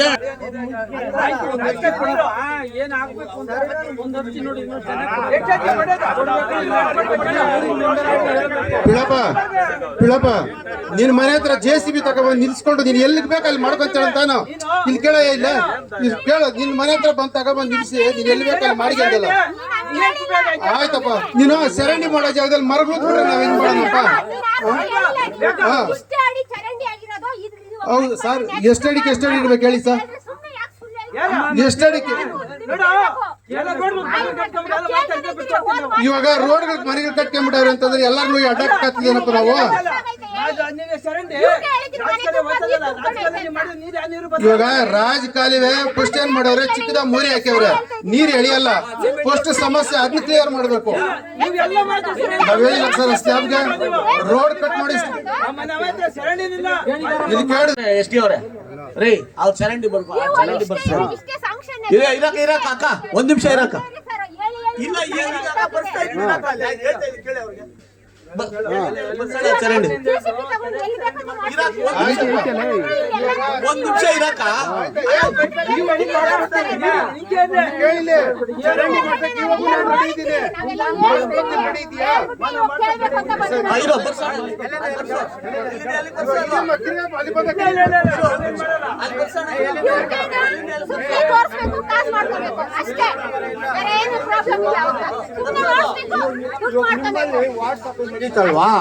ಆವತ್ತು ನೀವು ಬರ್ಸಿ ಹಿಂಗೆ ಸಮಸ್ಯೆ ಐತೆ ಹಿಂಗೈತೆ ಅಂತ ನೀವು ಅವತ್ತು ಬರ್ಸಿ ಆಮೇಲೆ ನೀವು ಕ್ಲಿಯರ್ ಮಾಡ್ಕೊಳ್ರಿ. ಯಾವ ಹೌದಾ ಅವ್ರದ್ದು ಏನು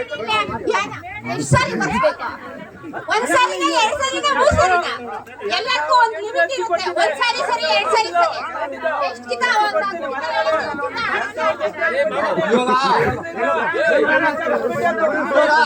ಅರ್ಜಿ ಕೊಟ್ಟಿದ್ಯಲ್ಲ ಸುಮ್ಮನೆ ನೀವು ಬಂದಿದ್ದೀರ ಆಗಲ್ಲ.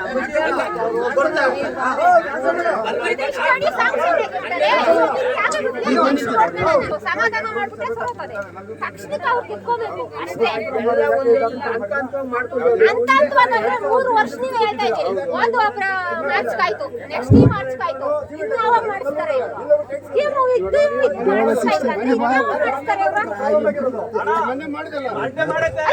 ಮಾಡಿಸ್ತಾರೆ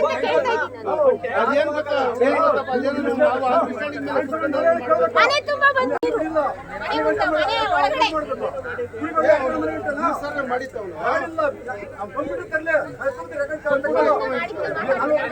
ಇದೆಲ್ಲ ಬೇಕು. ಒಟ್ಟು ಮಾತ್ರ ಮತ್ತೆ ನೀವು ಬೇಕು ಫಸ್ಟ್ ಒಟ್ಟು ಕೇಳ್ತೀರಾ? ನೀವು ಆಗ ಪಕ್ಷಿ ಮಾತಾಡ್ತಾರೆ.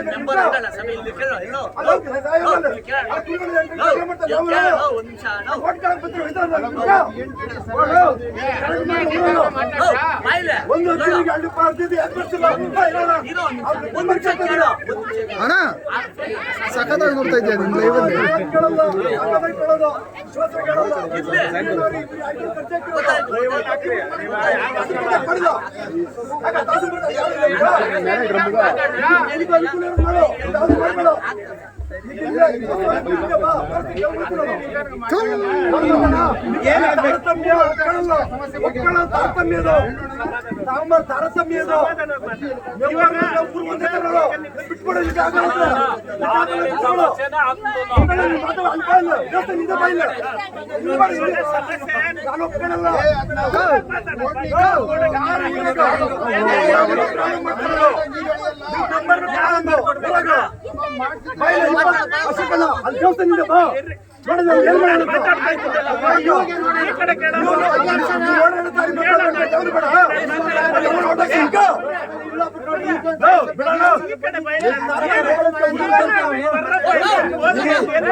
ಪ್ರಾಬ್ಲಮ್ ಅಲ್ಲ.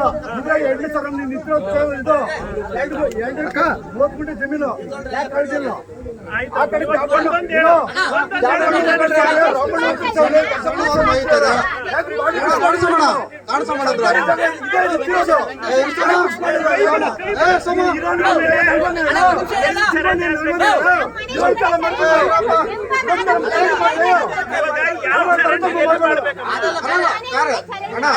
ಈಗ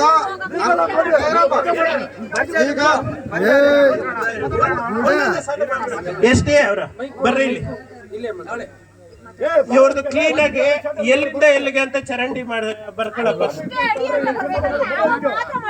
ಈಗ ನೋಡಮ್ಮ, ನೀವು ಏನೋ ಮರ ಉಣಿದ್ದೀರಂತೆ,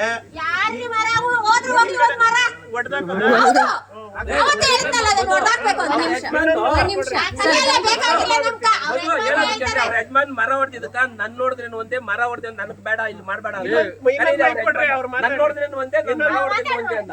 ಮರ ಹೊಡೆದ್ ಮಾಡ್ತೀರ ಅಂತ ಮರ ಹೊಡೆಯಕ್ ಬಿಡಲ್ಲ.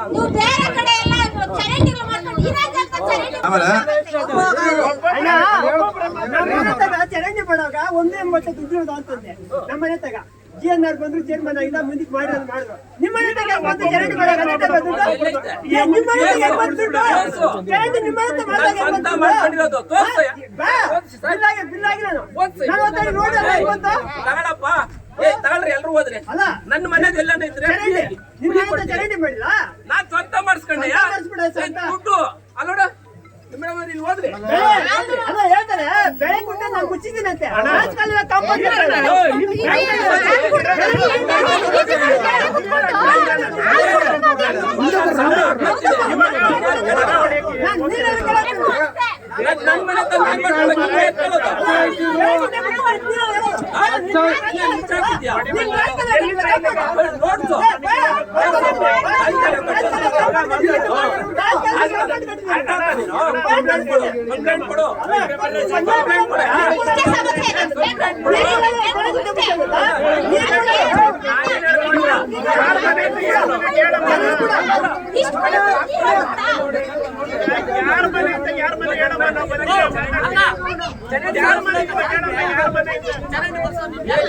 ಯಾರ ಮನೆಯಿಂದ ಯಾರ ಮನೆಗೆ ಅಂತ ಹೇಳಮ್ಮ ಫಸ್ಟ್. ಏನ್ ನಿಮ್ಮ ಅಣ್ಣವ್ರ ಮನೆ ಹೆಸರೇನು? ಪಿಳ್ಳಪ್ಪ ಮನೆಯಿಂದ ಇನ್ನ ಯಾರ ಮನೆ ತನಕಮ್ಮ?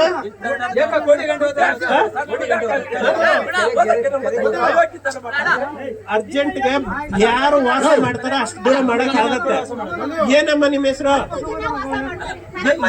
ಸರಸ್ವತಮ್ಮನವ್ರ ಮನೆವರೆಗೂ ಬರ್ಕೊಳ್ಳೋಣ.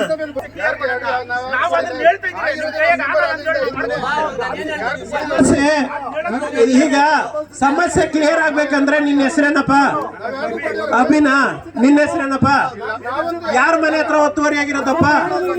ನಿಮ್ಮ ಮನೆಗಳ ಹತ್ರನೇನ? ಈಗ ಅವ್ರದೇ ಆದ ಮನೆ ಅಂತ ಇರ್ತದೆ, ನೀವು ಲಿಖಿತವಾಗಿ ಕೊಡ್ರಿ, ಸಾಲ ಆಗುತ್ತೆ. ಇಲ್ಲ ಆಗಲ್ಲ.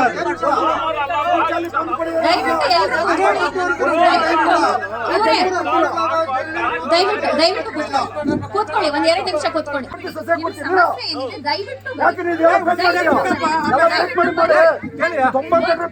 ಒಂದು ಗ್ರಾಂಟು ಶೌಚಾಲಯ ಪಂಚಾಯತ್ಗೆ ಕೊಟ್ಟಿಲ್ಲ. ನೀವು ಏನ್ ಮಾಡಿದ್ದೀರಿ? ನೀವು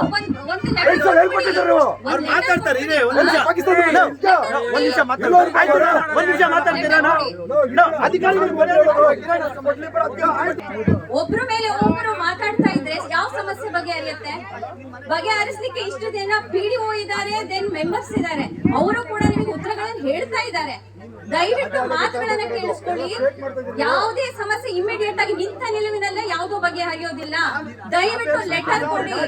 ಲೆಟರ್ ಒಂದ್ ನಿಮಿಷ ಸರ್, ದಯವಿಟ್ಟು 1 ನಿಮಿಷ ಸರ್. ನೀವು ತಿಳಿದವರಾಗಿ ನೀವು ಗಲಾಟೆ ಮಾಡ್ತಾ ಇದ್ರೆ ಇನ್ನೊಂದಷ್ಟು ಜನ ಗಲಾಟೆ ಮಾಡ್ಲಿಲ್ಲ. 1 ನಿಮಿಷ ಕೇಳಿಸ್ಕೊಂಬಿಡಿ. ನಾವು ಬೇರೆ ತರಕಾರಿ ಗೌರ್ಮೆಂಟ್ ನಿಂದ ನಮ್ಗೆ ಇದು ಕೊಡ್ಬಿಡಿ, ಪರಿಹಾರ ಕೊಡ್ಬಿಡಿ. ಆಯ್ತಪ್ಪ, ಏನ್ ಪರಿಹಾರ ಕೊಡಕ್ಕಾಗತ್ತಪ್ಪ? ಪರಿಹಾರ ಸರ್ಕಾರ ಕೊಡೋದು ಕಂದಾಯ ಇಲಾಖೆ ಕೊಡೋದು ನಾವಲ್ಲ. ನೀವು ಕಂದಾಯ ಇಲಾಖೆ ಕೊಡಿ, ಅರ್ಜಿ ಕೊಡಪ್ಪ. ನಮ್ಗೆ ಅರ್ಜಿ ಕೊಟ್ಟು ಬರಾಕ ದಿನ ಆಗುತ್ತೆ. ಹಂಗಂತ ನಿಂತಿದ್ದೆ ತರಕಾರಿ ತರ ದಾರಿ ತೋರಿಸಿ ಬೆಳೆ ಎಲ್ಲ ಕೊಳ್ಳಿಪುರ ಬಂದ್ರೆ ಭಾರಿ ಹೈಲೈಟ್ ಆಗಿ ಒಳ್ಳೆ ಸಭೆ. ಯಾಕಂದ್ರೆ ವಿಚಾರವಂತರವ್ರೆ ಈ ಗ್ರಾಮದಲ್ಲಿ, ವಿಚಾರವಂತ ಇರೋದ್ರಿಂದಲೇ ಇಷ್ಟೊಂದು ಚರ್ಚೆ ಆಗಿದ್ದು. ವಿಚಾರ ಇಲ್ಲದ್ರೆ ಚರ್ಚೆ ಆಗಲ್ಲ. ಚರ್ಚೆ ಆಗಿಲ್ಲ ಅಂದ್ರೆ ಯಾರಿಗೂ ಮಾಹಿತಿ ಸಿಕ್ಕಲ್ಲ. ಅದು ನಿಮ್ಮ ಗ್ರಾಮದಲ್ಲಿ ಭಾರಿ ವಿಚಾರಣೆ ಕೊಟ್ಟರು. ಆಮೇಲೆ ನಿಮ್ಮ ಗ್ರಾಮಕ್ಕೆ ನಮ್ಮ ಪಂಚಾಯತಿ ಕಡೆಯಿಂದ ಹೆಚ್ಚಿನ ಅನುದಾನ ಕೊಟ್ರಿ. ಯಾಕಪ್ಪ ಅಂದ್ರೆ ನಿಮ್ಮ ಗ್ರಾಮದಲ್ಲಿ ಸುಮಾರು ಜಾಗಗಳು ಸಿಮೆಂಟ್ ರಸ್ತೆ, ಚರಂಡಿ, ಮೋರಿ ಎಲ್ಲಾ ಕಾಮಗಾರಿಗಳು ನಮ್ಮ ಗ್ರಾಮ ಪಂಚಾಯತಿಯಲ್ಲಿ ನಮ್ಮ ಅಧ್ಯಕ್ಷರು ಜಿ ನಾರಾಯಣ ರೆಡ್ಡಿ ಅವರು, ಈ ನಮ್ಮ ಊರು ನನ್ನ ಬೆಳೆದ ಊರು ಅಂತ ಈ ಗ್ರಾಮಕ್ಕೆ ಹೆಚ್ಚಿನ ಒತ್ತಾಯ ಕೊಟ್ಟು ನಿಮ್ಮ ಗ್ರಾಮವನ್ನು ಸ್ವಚ್ಛತಾ ಗ್ರಾಮ ಮಾಡವ್ರೆ. ಇವತ್ತು ನಮ್ಮ ಮೆಂಟೇಷನ್ ಮೇಲೆ ನೀವೆಲ್ಲ ಪಾಪ ಇಲ್ಲ ಮನೆ ಹತ್ರ ಮಾಡ್ಕೊಂತೀವಿ ಅಂತ ಹೇಳಿದ್ರಿ. ಆದ್ರೆ ವೆಂಕಟೇಶನ್ ಮನೆ ಹತ್ರ ಮಾಡ್ಕೊಂಡಿಲ್ಲ. ನಮ್ಮ ಶಾಸಕರಾದ ಶಿವಣ್ಣನ ಮನೆ ಹತ್ರ ಅಲ್ಲಿಂದ ಅಲ್ಲಿವರೆಗೂ ಪ್ರತಿಯೊಂದು ದಿವಸನು ಮನೆಗೆ ನೀರು ಹೋಗ್ತಾನೆ, ಎಲ್ಲಾ ಸಮಸ್ಯೆ ಆಗುತ್ತೆ ಅಂತ ದೊಡ್ಡ ಮರಿಬೇಕು ಅಂತ ಶಿವಣ್ಣ ಹತ್ರ ಇವ್ರು ಕಿತ್ತಾಡಿ ವಾಪಸ್ ಬಂದ್ಬಿಟ್ರು. ಇವ್ರು ಶಿವಣ್ಣ ಹತ್ರ ಆರ್ತಿನ ಮಾತಾಡಿಲ್ಲ. ಇದಕ್ಕೆ ನಮ್ಮ ಮುರಳಿ ಅವರು ಹೋಗಿದ್ರು. ಆದ್ರೆ ಇದು ಆಗಿಲ್ಲ. ಇವಾಗ ನಿಮ್ಮ ಗ್ರಾಮಸ್ಥರು ಎಲ್ಲ ಸೇರಿ ಶಿವಣ್ಣ ಹತ್ರ ಹೋಗಿ, ಯಾಕಂದ್ರೆ ನಿಮ್ದು ಊರು ಮುಂದ್ಗಡೆ, ಈ ಮುಂದ್ಗಡೆ ರಸ್ತೆ ಮೋರಿ ಇದ್ರೇನೆ ಊರಿಗೆ ಒಳ್ಳೆ ಅಲಂಕಾರ ಸಿಕ್ಕೋದು. ಈ ರಸ್ತೆಗೆ ನಿಮ್ಮ ಗ್ರಾಮಸ್ಥರೆಲ್ಲ ಹೋಗಿ ಹೇಳಿ ಮನವಿ ಮಾಡಿ, ಯಾಕಂದ್ರೆ ಪಂಚಾಯತಿಂದ ಮಾಡಕ್ ಆಗಲ್ಲ, ಇದು ದೊಡ್ಡದು, ಜಾಸ್ತಿ ಹಣ ಬೇಕಾಗ್ತದೆ, ಇಲ್ಲಿಂದ ಕೊನೆವರೆಗೂ ಹೋಗ್ಬೇಕು. ಈ ನಿಮ್ ಗ್ರಾಮಸ್ಥರು ಕೇಳಬೇಕು.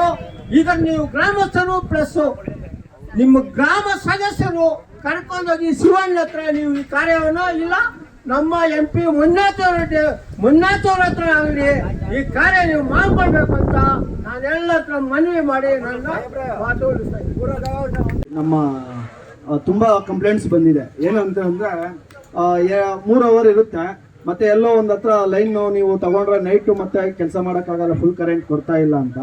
ಮತ್ತೆ ಎಲ್ಲೋ ಈ ಹಳ್ಳಿ ಮತ್ತೆ ಈ ಕೊಡ್ಲಿಪುರ ಇದೆಲ್ಲ ಒಂದೇ ಒಂದು ಜಂಕ್ಷನ್ ಒಂದೇ ಇದೆ ಅಂತ ಗೊತ್ತಾಗ್ತಾ ಇದೆ. ಅಲ್ಲೇನಾದ್ರೂ ಪ್ರಾಬ್ಲಮ್ ಆಗಿದ್ರೆ ಮತ್ತೆ ಈವರೆಗೂ ಕರೆಂಟ್ ಇರೋದಿಲ್ಲ ಅಂತ. ಅದರಿಂದ ನಮ್ಗೆ ಇದೊಂದು ಸಪ್ರೇಟ್ ಮಾಡ್ಕೊಡಿ ಅಂತ ಗ್ರಾಮಸ್ಥರು ಕೇಳಿದ್ದಾರೆ.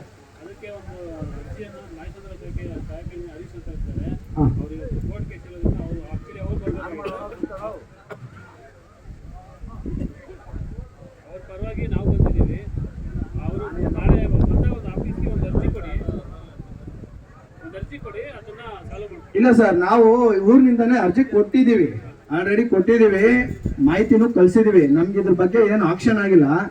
ಇದ್ರ ಬಗ್ಗೆ ಚರ್ಚೆ ಆಗಿದೆ. ದಯವಿಟ್ಟು ಅದೊಂದು ಊರಿಗೆ ಸಪ್ರೇಟ್ ಜಂಪ್ ಮಾಡಿಸಿ.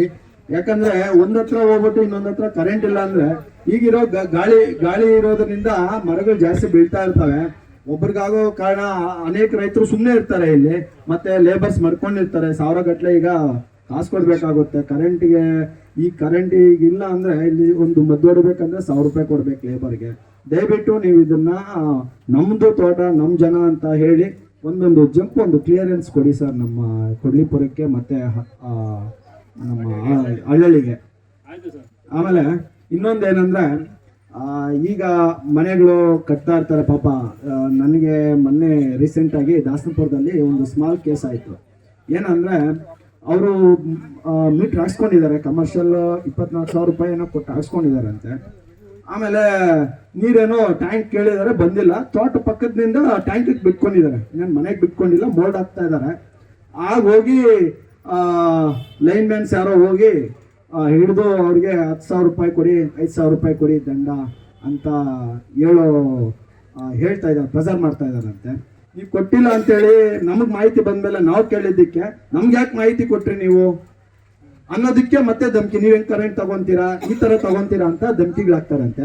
ದಯವಿಟ್ಟು ಇದಲ್ಲ, ಇದು 1 ನಿಮಿಷ ಸರ್, ನಿಮ್ ಬೆಸ್ಕಾಂನಿಂದ ಇಂಥ ಅನಾಹುತಗಳೇನಾದ್ರು ನೆಕ್ಸ್ಟ್ ಟೈಮಲ್ಲಿ ನಾವು ಕಾಣಿಸಿದ್ರೆ ನಿಮ್ಮ ಸಬ್ ಸ್ಟೇಷನ್ ಅಲ್ಲೇ ನಮ್ಮ ಇಡೀ ಗ್ರಾಮಸ್ಥರು ಬಂದು ನಾವು ದಣಿ ಕುತ್ಕೊಂಡು ಇದ್ರ ಬಗ್ಗೆ ಕೇಳ್ತೀವಿ ಸರ್. ದಯವಿಟ್ಟು ಇದನ್ನ ಬೆಳಕ್ ಕೇಳಿ ಫಸ್ಟ್ ಏನೇನಿದ್ರೆ ಅದ್ರ ಹ್ಯಾಂಡಿಕ್ಯಾಪ್, ಇನ್ನೇನು ಒಳ್ಳೆ ಇವರಲ್ಲ, ಹ್ಯಾಂಡಿಕ್ಯಾಪ್ ಕಾಲಿಲ್ದವ್ರಿಗೆ ನೀವು 5,000 10,000 ಏನೋ ಲಂಚ ಕೊಡಿ ಅಂತ ಕೇಳೋದು ಬಿಡಿ. ಏನೇನಿದ್ರೆ ನಿಮ್ ಕಡೆ ತಿಳುವಳಿಕೆ ಹೇಳಿ, ಒಂದ್ಸಾರಿ ತಪ್ಪು ಮಾಡಿದ್ರೆ ತಿಳುವಳಿಕೆ ಹೇಳಿ, ಹಿಂಗಲ್ಲಪ್ಪ ಹಂಗಲ್ಲ ಅಂತ ಹೇಳಿ. ಇಲ್ಲ ತಪ್ಪು ಮಾಡಿದ್ರೆ ನೀವು ಏನಿದೆಯೋ ಕಾನೂನು ಪ್ರಕಾರ ಅದನ್ನ ಆಕ್ಷನ್ ತಗೊಳ್ಳಿ. ಹಿಂಗಾಗಿದೆ ಅಂದಮೇಲೆ ಲಂಚ ಕೇಳೋದು ಅದು ತಪ್ಪು ಸರ್. ದಯವಿಟ್ಟು ಅದನ್ನ ಒಂದು ಬಿಡಬೇಕು. ಆಗಿದೆ ಸರ್, ಪ್ರತಿಯೊಬ್ರು ಚಿಕ್ಕವ್ರಿಗೆ ಮಾತ್ರ ಕಾಣಿಸ್ತಾ ಇದೆ. ಈ ಎಷ್ಟೋ ದೊಡ್ಡವ್ರದ್ದು ಎಷ್ಟೆಷ್ಟೋ ನಡೀತಾ ಇದೆ, ಯಾರು ಏನು ಮಾಡ್ತಾ ಇಲ್ಲ. ನಮ್ಮ ಕಣ್ಣಿನ ಮುಂದೆ ಇದ್ರೆ ಯಾರು ಏನು ಮಾಡ್ತಾ ಇಲ್ಲ. ಆದರೆ ಅದೇನೋ ನಮ್ಮ ಸಾಮಾನ್ಯ ಜನಕ್ಕಾಗಲಿ ಅಂತ ನಿಮ್ಮಲ್ಲಿ ಕೇಳ್ಕೊಂತೀನಿ ಸರ್, ದಯವಿಟ್ಟು. ಆಮೇಲೆ ಆನ್ಸರ್ ಅಷ್ಟೇ, ಫೋನ್ಗಳಿರ್ತಿ ಕರೆಂಟ್ ಹೋದಾಗ ಸ್ವಲ್ಪ ರೆಸ್ಪಾನ್ಸ್ ಮಾಡೋಕ್ಕೆ ಹೇಳಿ ಸರ್ ಲೈನ್ಮ್ಯಾನ್ಗಳಿಗೆ. ಇವರು ಒಂಥರ ದೊಡ್ಡ ನಮ್ಮ MLA ಸಾಹೇಬರ್ಗಿಂತ ಇನ್ನೊಂದು ನಮ್ಮ MLA ಅವ್ರಿಗಾದ್ರೂ ಒಂದು ಫೋನ್ ಮಾಡಿದ್ರೆ ನೆಕ್ಸ್ಟ್ ಫೋನ್ ಮಾಡ್ತಾರೆ, ಮೀಟಿಂಗಲ್ಲಿ ಇದ್ದೇನೋ 5 ನಿಮಿಷ ಬಿಟ್ಟು ಫೋನ್ ಮಾಡ್ತಾರೆ. ಇವ್ರು ಫೋನು ಮಾಡಲ್ಲ, ಇವ್ರಿಗೆ ರೆಸ್ಪಾನ್ಸು ಕೊಡಲ್ಲ, ಅಷ್ಟು ಬೆಲ್ತ್ ಕುತ್ಕೊಂಡಿದ್ದಾರೆ. ದಯವಿಟ್ಟು ಸ್ವಲ್ಪ ತೆಗಿಸಿ ಸರ್ ಅವ್ರಿಗೆ, ದಯವಿಟ್ಟು ಹೇಳ್ತಾ ಇದ್ದೀನಿ. ಈಗ ಸಮಿತಿ ಮಾಡಿದಾರಲ್ಲ, ನಾವು ಸಲಹಾ ಸಮಿತಿಯಲ್ಲಿ ಒಬ್ಬ ಸದಸ್ಯರಾಗಿದ್ದು ನಮ್ಮ ಕೈಯಲ್ಲಿ ಒಂದೇ ಒಂದು ನಿಮ್ಮ ಕಡೆಯಿಂದ ಒಂದು ಕೆಲಸ ಮಾಡಿಸ್ಕೊಳಕ್ ಆಗ್ತಾ ಇಲ್ಲ. ನಿಜವಾಗ್ಲೂ ಹೇಳ್ತಾ ಇದ್ದೀನಿ, ಒಂದೇ ಸ್ಮಾಲ್ ಒಂದು ಕೆಲಸ ಮಾಡಿಸ್ಕೊಳಕ್ ಆಗಲ್ಲ ನಿಮ್ಮ ಕೈಯಲ್ಲಿ. ನಾವು ಅದು ಪ್ರತಿ ತಿಂಗಳು ಮೂರನೇ ಶನಿವಾರ ಅತ್ತಿಬೆಲೆ ಆಫೀಸಲ್ಲಿ ಮೀಟಿಂಗ್ ಇರುತ್ತೆ. ಎಲ್ಲಿ ಒಂದೇ ಒಂದು ಮೀಟಿಂಗ್, ಸಲಹಾ ಸಮಿತಿ ಆದ್ಮೇಲೆ ಒಂದೇ ಒಂದು ಮೀಟಿಂಗ್ ಮಾಡಿದ್ರ, ಅದಕ್ಕೂ ಯಾರು ಜನ ಬಂದಿಲ್ಲ, ಅಲ್ಲಿಗೆ ಆಗಿದೆ. ಅಷ್ಟು ಬಿಟ್ರೆ ಇನ್ನೂ ಒಂದು ಮೀಟಿಂಗ್ ನಡೆದಿಲ್ಲ. ಇಲ್ಲ ಸರ್, ಪ್ರತಿ ಶನಿವಾರ ಪ್ರತಿ ಒಂದು ತಿಂಗಳೇ ಮೂರನೇ ಶನಿವಾರ ಇದ್ದೇ ಇರುತ್ತೆ. ನೀವು ಬುಕ್ ಮೈಂಟೈನ್ ಮಾಡಿದ್ದೀರಾ? ಇದೆ ಸರ್, ಸೈನ್ಸ್ ಎಲ್ಲ ಇರುತ್ತೆ, ಸೈನ್ ಹಾಕಿರ್ತೀರಿ. ಹೋಗಿ ಸರ್ ನೋಡೋಣ. ಮೇಂಟೈನ್ ಮಾಡಿದ್ರೆ ಎಲ್ಲರೂ IPZ ಮೊದಲೆಲ್ಲ ನಂಬರ್ ತಗೊಂಡಿದ್ದೀರಲ್ವಾ, ಅದನ್ನ ಸಬ್ಸಿಡಿ ಏನ್ ಮಾಡ್ತಿದೆ, ಮೊದಲು ಗೌರ್ಮೆಂಟ್ ಎಷ್ಟು ನಂಬರ್ ಇದೆ ಅಷ್ಟಕ್ಕೂ ಸಬ್ಸಿಡಿ ಕೊಡ್ತಿತ್ತು ಸರ್. ಕೊಡ್ತೀರಾ? ರೈತರಿಗೆ ಯಾರಿಗೂ ಗೊತ್ತಾಗಿಲ್ಲ, ನೀವು ಇದು ಅನೌನ್ಸ್ ಮಾಡಿಲ್ಲ. ಯಾಕೆ ನೀವು ಏನು ಆಧಾರ್ ಕಾರ್ಡ್ ಲಿಂಕ್ ಮಾಡೋದು ರೈತರ ಪಂಪ್ ಸೆಟ್ ಅದು? ಅಲ್ಲ, ಅದು ಇದು ಪೇಪರ್ ನೋಟಿಫಿಕೇಶನ್ ಆಗಿದೆಯಲ್ಲ, ಅದು ಪೇಪರ್ ಅಲ್ಲೇ ರೈತರಿಗೆ ಯಾರು ನನ್ಗೆ ಗೊತ್ತಿಲ್ಲ ನಿನ್ ಗೊತ್ತಿಲ್ಲ ಅಂತೆಲ್ಲ ಹೇಳ್ತಾ ಇದಾರೆ ಸರ್. ನೀವು ಲೈನ್ಮ್ಯಾನ್ ಪ್ರಕಾರ ಲೈನ್ಮ್ಯಾನ್ ಇದಾರಲ್ಲ, ಅವ್ರ ಕಡೆಯಿಂದ ನೀವು ಪ್ರಚಾರ ಮಾಡಿಸ್ಬೋದಿತ್ತಲ್ಲ. ಈಗಲೂ ಕೂಡ ನೀವು ಸರ್ ನಿಮ್ಮ ಇದು IP ಸೆಟ್ ಅನ್ನ ನಿಮ್ಮ ಹೆಸರು ಚೇಂಜ್ ಮಾಡ್ಕೊಳ್ಳೋಕೆ ನಿಮ್ಮ ಪಾಣಿನ ಮತ್ತೆ ಒಂದು ಆಧಾರ್ ಕಾರ್ಡ್ ಕೊಟ್ಟರೆ ಫ್ರೀ ಆಫ್ ಕಾಸ್ಟ್ ಮಾಡ್ಕೊಡ್ತೀವಿ ಸರ್. ರೈತರಿಗೆ ಈ ವಿಷಯ ಯಾರಿಗೂ ಗೊತ್ತಿಲ್ಲ ಸರ್, ನನ್ಗೆ ಗೊತ್ತಿಲ್ಲ ನಿನ್ಗೆ ಗೊತ್ತಿಲ್ಲ ಅಂತ ಇದಾರಲ್ಲ, ನೀವು ಇದನ್ನ ಇದು ಮಾಡ್ಬೋದಾಗಿತ್ತಲ್ಲ, ಪ್ರಚಾರ ಒಂದು ಕೊಡ್ಬೋದಾಗಿತ್ತಲ್ಲ ನೀವು. ಆಯ್ತು ಸರ್, ಅದನ್ನ ತಿಳಿಸ್ತೀನಿ ಸರ್. ತಿಳಿಸಿ ಸರ್. ತುಂಬಾ ಜನ ನನ್ಗೆ ಗೊತ್ತಿಲ್ಲ ನಿನ್ಗೆ ಗೊತ್ತಿಲ್ಲ ಈಗಲೂ ಗೊಂದಲದಲ್ಲಿದ್ದಾರೆ.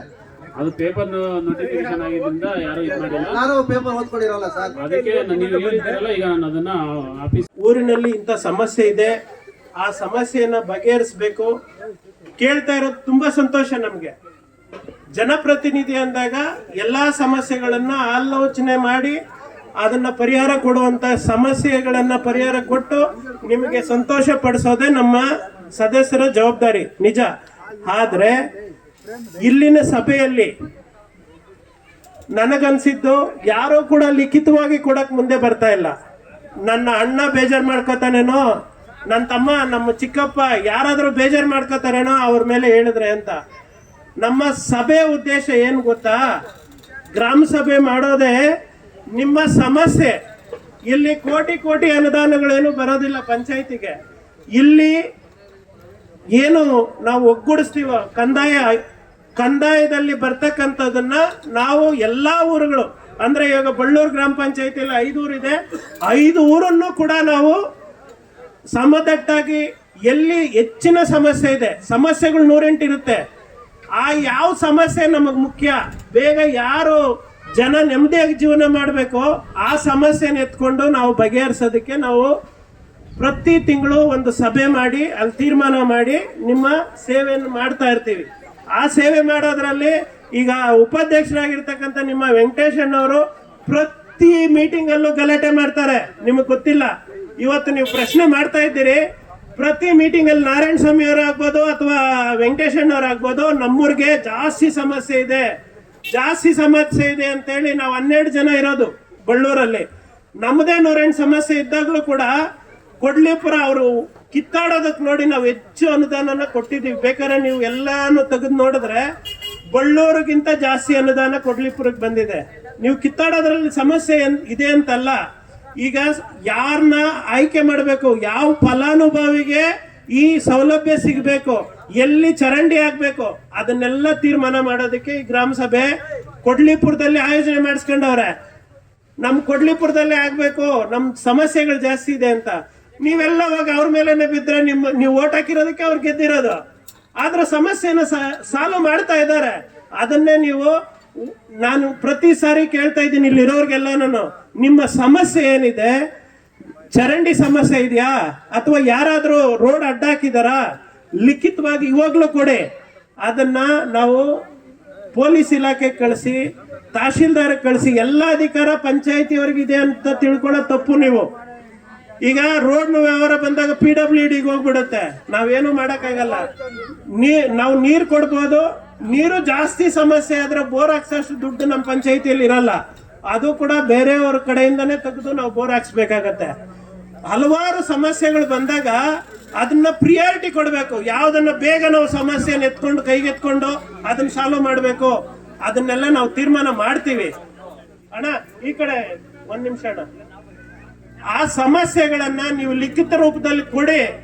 ನಾವೆಲ್ಲರೂ ಕೂಡ ಇಲ್ಲಿ ವೆಂಕಟೇಶ್ ಅಣ್ಣ ಇದ್ದಾರೆ ಅಥವಾ ನಮ್ಮ ನಾರಾಯಣ ಅವರು ಇದ್ದಾರೆ, ಅವ್ರನ್ನೇ ಕೇಳಬೇಕು ಅನ್ನೋದು ಏನಿಲ್ಲ. ನಾವೆಲ್ಲರೂ ಕೂಡ ನೀವು ಕರೆದ್ರೆ ನಿಮ್ಮೂರಿಗೆ ಬಂದು ಏನ್ ಸಮಸ್ಯೆ ಇದೆ ಎಲ್ಲರೂ ಬರ್ತೀವಿ. 22 ಜನನು ಕೂಡ ಬೇಕಾದ್ರೆ ಇಲ್ಲಿ ನಾವು ಬಂದು ಕುತ್ಕೋತೀವಿ. ನಿಮ್ಮ ಸಮಸ್ಯೆಗಳನ್ನ ಬಗೆಹರಿಸ್ಕೊಡುವಂತ ಪ್ರಯತ್ನ ನಾವು ಮಾಡ್ತೀವಿ. ತುಂಬಾ ಒಗ್ಗಟ್ಟಾಗಿ ಎಲ್ಲಾ ಸದಸ್ಯರು ಕೂಡ ನಿಮ್ಮ ಸೇವೆಗೆ ನಿಂತಿದ್ದೀವಿ ನಾವು. ನಿಮ್ಗೆ ಆದ್ಯತೆಯನ್ನ ನೀವು ತಿಳ್ಕೋಬೇಕು. ಈಗ ಅಲ್ಲಿ ಯಾರೋ 2 ವೀಲರ್ ಕೂಡ ಹೋಗಕ್ಕಾಗಲ್ಲ ಏನೋ ಹೇಳ್ತಾ ಇದ್ರಿ. ಇಲ್ಲಿ ಒಂದು 2 ವೀಲರ್ ಓಡಾಡಕ್ಕಾಗಲ್ಲ. ಹೆಸರು ಹೇಳ್ರಿ ಅಂದ್ರೆ ಅವ್ರ ಚಿಕ್ಕಪ್ಪನೇ ಪಕ್ಕದ ಮನೇಲಿ ಇರ್ತಾನೆ.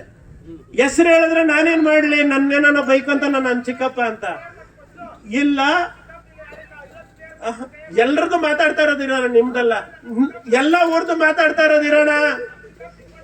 ಈಗ ಆ ತರ ಸಮಸ್ಯೆಗಳಿದ್ದಾಗ ಇಂಥವ್ರು ಒತ್ತುವರಿ ಮಾಡಿದಾರೆ, ಲಿಖಿತ ರೂಪದಲ್ಲಿ ಕೊಟ್ಬಿಡ್ರಿ, ನಾವು ಸಮಸ್ಯೆನ ಸಾಲ್ವ್ ಮಾಡಿಲ್ಲ ಅಂದ್ರೆ ನೀವ್ ಹೇಳ್ದಂಗೆ ನಾವು ಕೇಳ್ತೀವಿ. ಇರೋಣ, ನಾನು ಮಾತಾಡಬಾರ್ದು, ನಾನು ಮಾತಾಡ್ಬಿಡ್ತೀನಿ. ಆ ರೀತಿ ಗ್ರಾಮ ಸಭೆ ನಿಮ್ಮೂರಿಗೆ ಬಂದಿರೋವಾಗ ಎಲ್ಲರೂ ಕೂಡ ಬುದ್ಧಿಯನ್ನ ಯೋಚನೆ ಮಾಡಿ ನೀವೆಲ್ಲರೂ ಇಂಥದೇ ಆಗ್ಬೇಕು ಅಂತ ನೀವು ತೀರ್ಮಾನ ತಗೊಳ್ಳೋದೇ ಇದು ಗ್ರಾಮ ಸಭೆ. ಅದಕ್ಕೆ ಗ್ರಾಮ ಸಭೆನು ಇಲ್ಲಿಗೆ ಬಂದು ನಿಮ್ಮೂರಲ್ಲೇ ಮಾಡೋದು ನಾವು. ಒಂದ್ ನಿಮಿಷ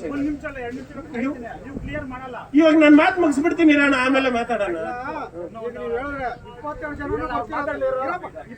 ಬರೀ ನೀವು ಕರೀರೋಣ, ಇಂಥ ಸಮಸ್ಯೆ ಐತೆ ಲಿಖಿತವಾಗಿ ಕೊಡ್ರಿ, ಬರ್ರಿ, ಬರೀಲ್ಲ ಅಂದ್ರೆ ಅವತ್ತು ಹೇಳ್ರಿ. ಇವಾಗ ವಾದಕ್ಕೆ ಬೇಡ, ಆಯ್ತು ಬರ್ತೀವಿ. ನೀವು ಒಂದು ಡೇಟ್ ಫಿಕ್ಸ್ ಮಾಡ್ರೋಣ, ನಾವು ಬರ್ತೀರಿ. ಈಗ ಇವತ್ತೇನ್ ಬರೋಣ? ಮಂಗಳವಾರ. ನೀವೆಲ್ಲ ಯಾವಾಗ ಫ್ರೀ ಆಗಿರ್ತೀರಿ ಅಲ್ರಿ? ನಾವು ಬರ್ತೀವಿ. ಇವಾಗ ಎಲ್ಲ ಅಧಿಕಾರಿಗಳವ್ರ ಇನ್ನೂ ಕೆಲಸಗಳೈತೆ ನಮ್ಗೆ. ಇರೋಣ, ನಾಳೆ ಇಲ್ಲ, ಶನಿವಾರ ಬರ್ತೀವಿ. ಎಲ್ರು ಬರ್ಬೇಕಲ್ಲ, ಶನಿವಾರ ಬರ್ತೀವಿ. ಅಷ್ಟ್ರೊಳಗಡೆ ಯಾರ್ಯಾರ್ದು ಏನೇನೈತೆ ಆ ಏರಿಯಾದ ಪೂರ್ತಿ ಒಂದು ಬರವಣಿಗೆ ಬರೀರಿ. ಯಾರೋ ಇರೋಣ, ವಾದ ಮಾಡ್ಕೊಂಡೆ ಇರಬಾರ್ದು, ಸಮಸ್ಯೆ ಕ್ಲಿಯರ್ ಆಗ್ಬೇಕು. ಯಾರ್ಯಾರು ನಮಗ್ ಗೊತ್ತಾಗ್ಬೇಕು. ನೀವು ಬಾಯಿ ಮಾತಾಡಿ ಹೇಳಿದ್ರೆ ನಾವು ಕೇಳಕ್ ಆಗಲ್ಲ. ಯಾರು ನಮಗ್ ತೊಂದರೆ ಕೊಡ್ತಾವ್ರೆ ಬರೀರಿ. ಎಷ್ಟು ಗಂಟೆಗೆ ಬರ್ಬೇಕು ಶನಿವಾರ ಹೇಳ್ರಿ, ನಾವು ಬಂದಿಲ್ಲ ಅಂದ್ರೆ ಅವಾಗ ಮಾತಾಡ್ರಿ. ನೀವು ಶನಿವಾರ ಅಂತ ಹೇಳ್ತಾ ಇದ್ದೀವಲ್ಲ, ಎಷ್ಟು ಗಂಟೆಗೆ ಹೇಳ್ರಿ? 10 ಗಂಟೆಗೆ ಬರ್ಬೇಕಾ, 1 ಗಂಟೆಗೆ ಬರ್ಬೇಕಾ? ಇಲ್ಲಿ ಯಾರು ಬಾಯಿ ಮಾತಾಡಿ ಹೇಳ್ತಾರಲ್ಲ, ಮಾತಿಗಳ ಮುಂದೆ ಎಲ್ಲ ರಿಯಲ್ ಆಗಿ ಹೇಳ್ತಾರದು. ದೇವರು ಬರ್ರಿ, ನೇರವಾದ ಸಮಸ್ಯೆ ಬಗೆಹರಿರಿ ಹೇಳಿದ್ರೆ ಯಾರ ಹೆಸರೇನು, ಯಾರ ಹೆಸರು ಹೇಳಿದ್ರಿ?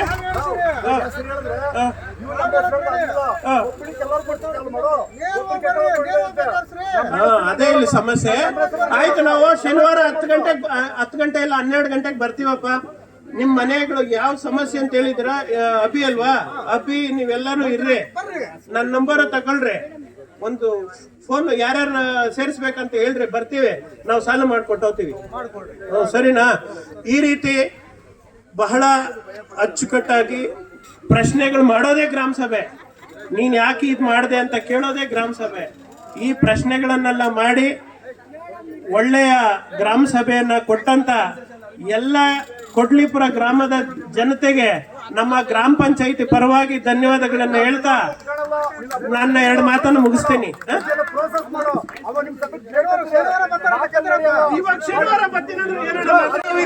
ಒಂದು ಸಭೆ ಸೇರಿಸ್ರು ಊರಲ್ಲಿ.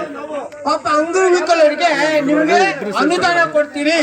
ಏನೋ ನೀವು ಅಂಗಡಿ, ಚಿಲ್ಲರೆ ಅಂಗಡಿನೋ ಇಲ್ಲ ಸೇವಿಂಗ್ಸ್ ಇಲ್ಲ ಇನ್ನೊಂದು ಮತ್ತೊಂದು ಅಂಗವಿಕಲರು ಕಾಸ್ಬಿಟ್ಟು ಅವತ್ತು ನೀವು ಸುಮ್ಮನೆ ಮಾತು ಕೊಟ್ಟವ್ರೆ, ಅದು ಕೊನೆ ಮಾತು ನೀವು ನೆರವೇರಿಸ್ಕೊಳ್ಬೇಕು. ಮಕ್ಕಳು ಯಾಕಂದ್ರೆ ಚೆನ್ನಾಗಿರೋದು ನಾವು ಮಾತು ಕೊಡೋದಲ್ಲ, ಅಂಗವಿಕಲರಿಗೆ ಮಾತು ಕೊಟ್ಟು ನೀವು ಅಲ್ಲ, ಅಂಗವಿಕಲರಿಗೆ, ವಿಕಲಚೇತನರಿಗೆ ಹಣ ರಿಸರ್ವ್ ಆಗಿ ಇಟ್ಟಿದ್ದೀವಿ. ಅದನ್ನ ನಾವು ಗ್ರಾಮ ಸಾಮಾನ್ಯ ಸಭೆಯಲ್ಲಿ ಡಿಸ್ಕಸ್ ಮಾಡಿ ಹಣ ಕೊಡೋದ ಅಥವಾ ಬೇರೆ ಏನಾದ್ರು ಅವ್ರಿಗೆ ಏನೋ ವ್ಯವಸ್ಥೆ ಮಾಡಿ ಯಾವ ರೂಪದಲ್ಲಿ ಕೊಡೋದು ಅಂತ ಸಾಮಾನ್ಯ ಸಭೆ ಡಿಸ್ಕಸ್ ಮಾಡಿ ಕೊಡೋಣ. ಅದು ರಿಸರ್ವ್ ಆಗಿದೆ ಅಮೌಂಟ್. ಆಮೇಲೆ ಕೊನೆ ಮಾತು, ಈ ಗ್ರಾಮದಲ್ಲಿ ಬೋರ್ ಹಾಕಿದಾಗ ನೀರ್ ಜಾಸ್ತಿ ಬಂತು, ಆಮೇಲೆ ನೀರ್ ನಿಂತೋಗ್ಬಿಟ್ಟೈತೆ. ಜಲ್ ಜೀವನ್ ನಮ್ಮ ಸಾರ್ ಅವರೇ ಅದು ಉತ್ತರ ಕೊಡ್ಬೇಕು. ಕೊಡ್ಲಿಪುರಕ್ಕೆ ಬೋರ್ವೆಲ್ ಹಾಕಿದ್ವಿ, ನೀರು ಬಂತು. ಆಮೇಲೆ ನಾವು ಮೋಟ್ರ್ ಬಿಟ್ಟುವಾಗ ನೀರು ಏನೋ ಏನಾಗೋಯ್ತು. ತಿರ್ಗಾ ಆಮೇಲೆ ವೆಂಕಟೇಶಣ್ಣವರು ನಮ್ಮನ್ನು ಬಿಡದಲೆ ತಿರ್ಗಾ ರೀಬೋರ್ ಮಾಡಿಸ್ಕೊಂಡ್ರು. ತಿರ್ಗಾ ಇನ್ನೊಂದು ಬೋರ್ ಕರ್ಸಿ ರೀಬೋರ್ ಮಾಡಿಸ್ಕೊಟ್ಟೆ.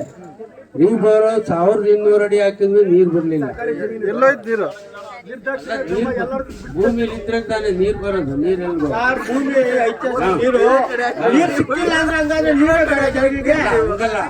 ನೀರ್ ಬೇಡ ಅಂತ ಹೇಳ್ತಿಲ್ಲ, ನಾವು ಏನಾರ ಕ್ರಮ ತಗೊಂಡಿದೀವ ಇಲ್ವಾ ಅನ್ನೋದು ಕೇಳಿದ್ದು. ಅದನ್ನ ಮಾಡೋಣ. ನಾವೇನಂತಂದ್ರೆ ನಮ್ಮ ಕಡೆಯಿಂದ ಇಲಾಖೆಯಿಂದ ಏನೋ ಕ್ರಮ ತಗೊಂಡಿದ್ವೇನೋ ಅಂತ ನಾನು ನಿಮಗೆ ಹೇಳಿದೆ, ಹಿಂಗ್ ಮಾಡಿದ್ವಿ ಅಂತ.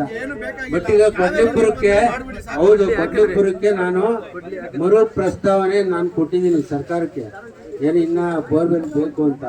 ಅದಕ್ಕೆ ನಾನು ಇವಾಗ ಲೆಟರ್ ಕಳಿಸಿದ್ವಿ. ನಿಮ್ಮ ಗ್ರಾಮ ಪಂಚಾಯತಿ PDO ಅವರು ಸೈನ್ ಹಾಕವ್ರೆ, ಅಧ್ಯಕ್ಷರು ಸೈನ್ ಹಾಕಿ ಕಳಿಸಿದ್ದಾರೆ. ಇನ್ನೊಂದು ಬೋರು ಮಾಡ್ಕೊಡ್ತೀವಿ ನಾವು, ಇನ್ನ 1-2 ಮಾಡ್ಕೊಡೋಣ. ಆಯ್ತು. ಇಲ್ಲ ಇವಾಗ ನಮ್ ಬಳ್ಳೂರು ಅರ್ಜಿ ಕೊಟ್ಟ ಮೇಲೆ ಎಷ್ಟು ದಿವ್ಸ ಬಂದ್ ನೋಡ್ಬೇಕು ಅವರು? ಇವರು PDO ಅವರು ಎಷ್ಟು ದಿವ್ಸ ಬಂದ್ ಬರ್ಬೇಕು? ಇದು ನೋಡಿ ಎಷ್ಟು ಬರೆಯಲ್ಲ ನೋಡಿ ವಸಂತಣ್ಣವರು PDO ನಾವು ನೀವು ಕೊಟ್ಟು ಅರ್ಜಿ ಕೊಟ್ಟು 6 ತಿಂಗಳಾಯ್ತು. ಇದು ಎಲ್ಲಿ ಪೈಪ್ ಹಾಕೋದಿಕ್ಕೆ ಅರ್ಜಿ ಕೊಟ್ಮೇಲೆ ಎಷ್ಟು ದಿನ ಬರ್ಬೇಕು ಮೇಡಮ್? ಅರ್ಜಿ ಕೊಟ್ಬಿಟ್ರೆ ಎಷ್ಟು ದಿನ ಬರ್ಬೇಕು ಮೇಡಮ್? ಅರ್ಜಿ ಪಂಚಾಯತಿಯಲ್ಲಿ ಕೊಟ್ರೆ ಎಷ್ಟು ದಿವ್ಸ ಬರ್ಬೇಕು? ಅಕ್ಟೋಬರ್ ಕೊಟ್ಟವ್ರೆ, ಎಷ್ಟು ದಿವ್ಸ ಬರ್ಬೇಕು?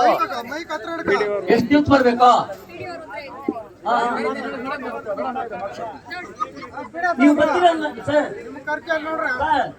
ನೀವು ಅರ್ಜಿ ಕೊಟ್ಟ ಮೇಲೆ ವಾಟ್ಸಪ್ ಕೊಟ್ಟಿದ್ದೀರಿ, ಎಷ್ಟು ಬರ್ಬೇಕು ಚೆಕ್ ಮಾಡೋದಕ್ಕೆ?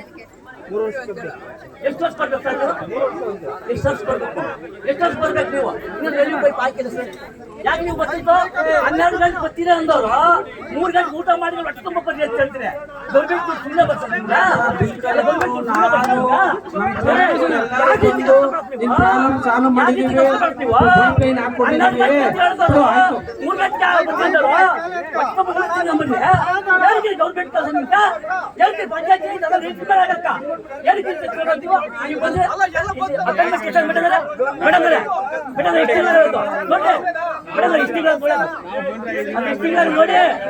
ನೋಡಿ ನಾನು ಎಲ್ಲ ಪೈಪ್ ಹಾಕಿಲ್ಲ ಏನ್ ಕೆಲಸ ಮಾಡೋದು? ರೈತರ ಹಾಳು ಮಾಡಕ ಇವರು ಕಳಿಸಿದ್ದಾರೆ ಮಾಹಿತಿಯನ್ನ. PDO ಅವರು ನನ್ನನ್ನು ಕೇಳ್ಬಿಟ್ಟೆ ಕಳಿಸಿದ್ದಾರೆ. ಎಲ್ಲ ಇಲಾಖೆಗೂ ಮಾಹಿತಿ ನೀಡಿದ್ದೀರಾ ಅಂತ ಮತ್ತೆ ಕನ್ಫರ್ಮ್ ಮಾಡ್ಕೊಂಡಿದ್ದೀನಿ. ಅವರ ಸೆಕ್ರೆಟರಿ ಅವರಿಗೆ ಫೋನ್ ಮಾಡಿ ಸೊ ಅಷ್ಟು ಇಲಾಖೆಗೆ ಕಳಿಸಿದ್ದಾರೆ. ಇವತ್ತು 8ರಿಂದ 9 ಇಲಾಖೆ ಅವರು, ಮೇಯ್ನು ನಮ್ಮ ಇಲಾಖೆ, ನಂತರ ಕೃಷಿ ಇಲಾಖೆ, ತೋಟಗಾರಿಕೆ ಇಲಾಖೆ, ಆಮೇಲೆ ಬೆಸ್ಕಾಂನವರು, ದೆನ್ ಇವರು ಯಾರು ಬೆಸ್ಕಾಂ ಇಲಾಖೆಯವರು ಬಂದಿದ್ದಾರೆ. ಸೊ ಇಷ್ಟು ಇಲಾಖೆಯವರು ಇವತ್ತು ಬಂದಿದ್ದಾರೆ ಸರ್. 7ರಿಂದ 8 ಇಲಾಖೆಯವರು ಬಂದಿದ್ದಾರೆ ಸರ್. ಇಲ್ಲ ಸರ್, ಇಲ್ಲ. ಮಹಿಳಾ ಮತ್ತು ಮಕ್ಕಳ ಇದು ಮಾಡಿದ್ದಾರೆ, ಒಂದು ಬೆಸ್ಕಾಂ ಇಲಾಖೆಯವರು ಮಾತಾಡಿದ್ದಾರೆ. ದೆನ್ ನೀರಾವರಿ ಇದು ಯಾರು ಸರ್, ಕೃಷಿ ಅವರು ಮಾಡಿದ್ದಾರೆ. ತೋಟಗಾರಿಕೆ ಇಲಾಖೆಯವರು ಬಂದಿದ್ದಾರೆ. ಇವರು ಮಹದೇವಯ್ಯ ಅವರು ಬಂದಿದ್ದಾರೆ.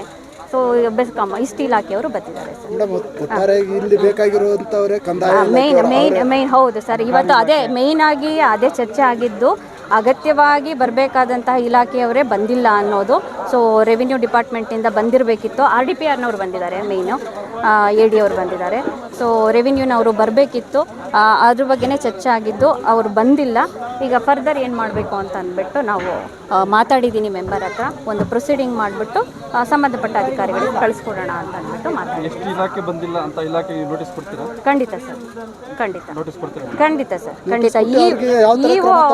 ಇಒ ಅವರನ್ನ ಕನ್ಸಲ್ಟ್ ಮಾಡಿ ಇದ್ರ ಬಗ್ಗೆ ಚರ್ಚೆ ಮಾಡಿಬಿಟ್ಟು ಮುಂದಿನ ಕ್ರಮ ಏನು ತಗೋಬೇಕು ಅದನ್ನು ತಗೊಳ್ಳೋಣ ಸರ್.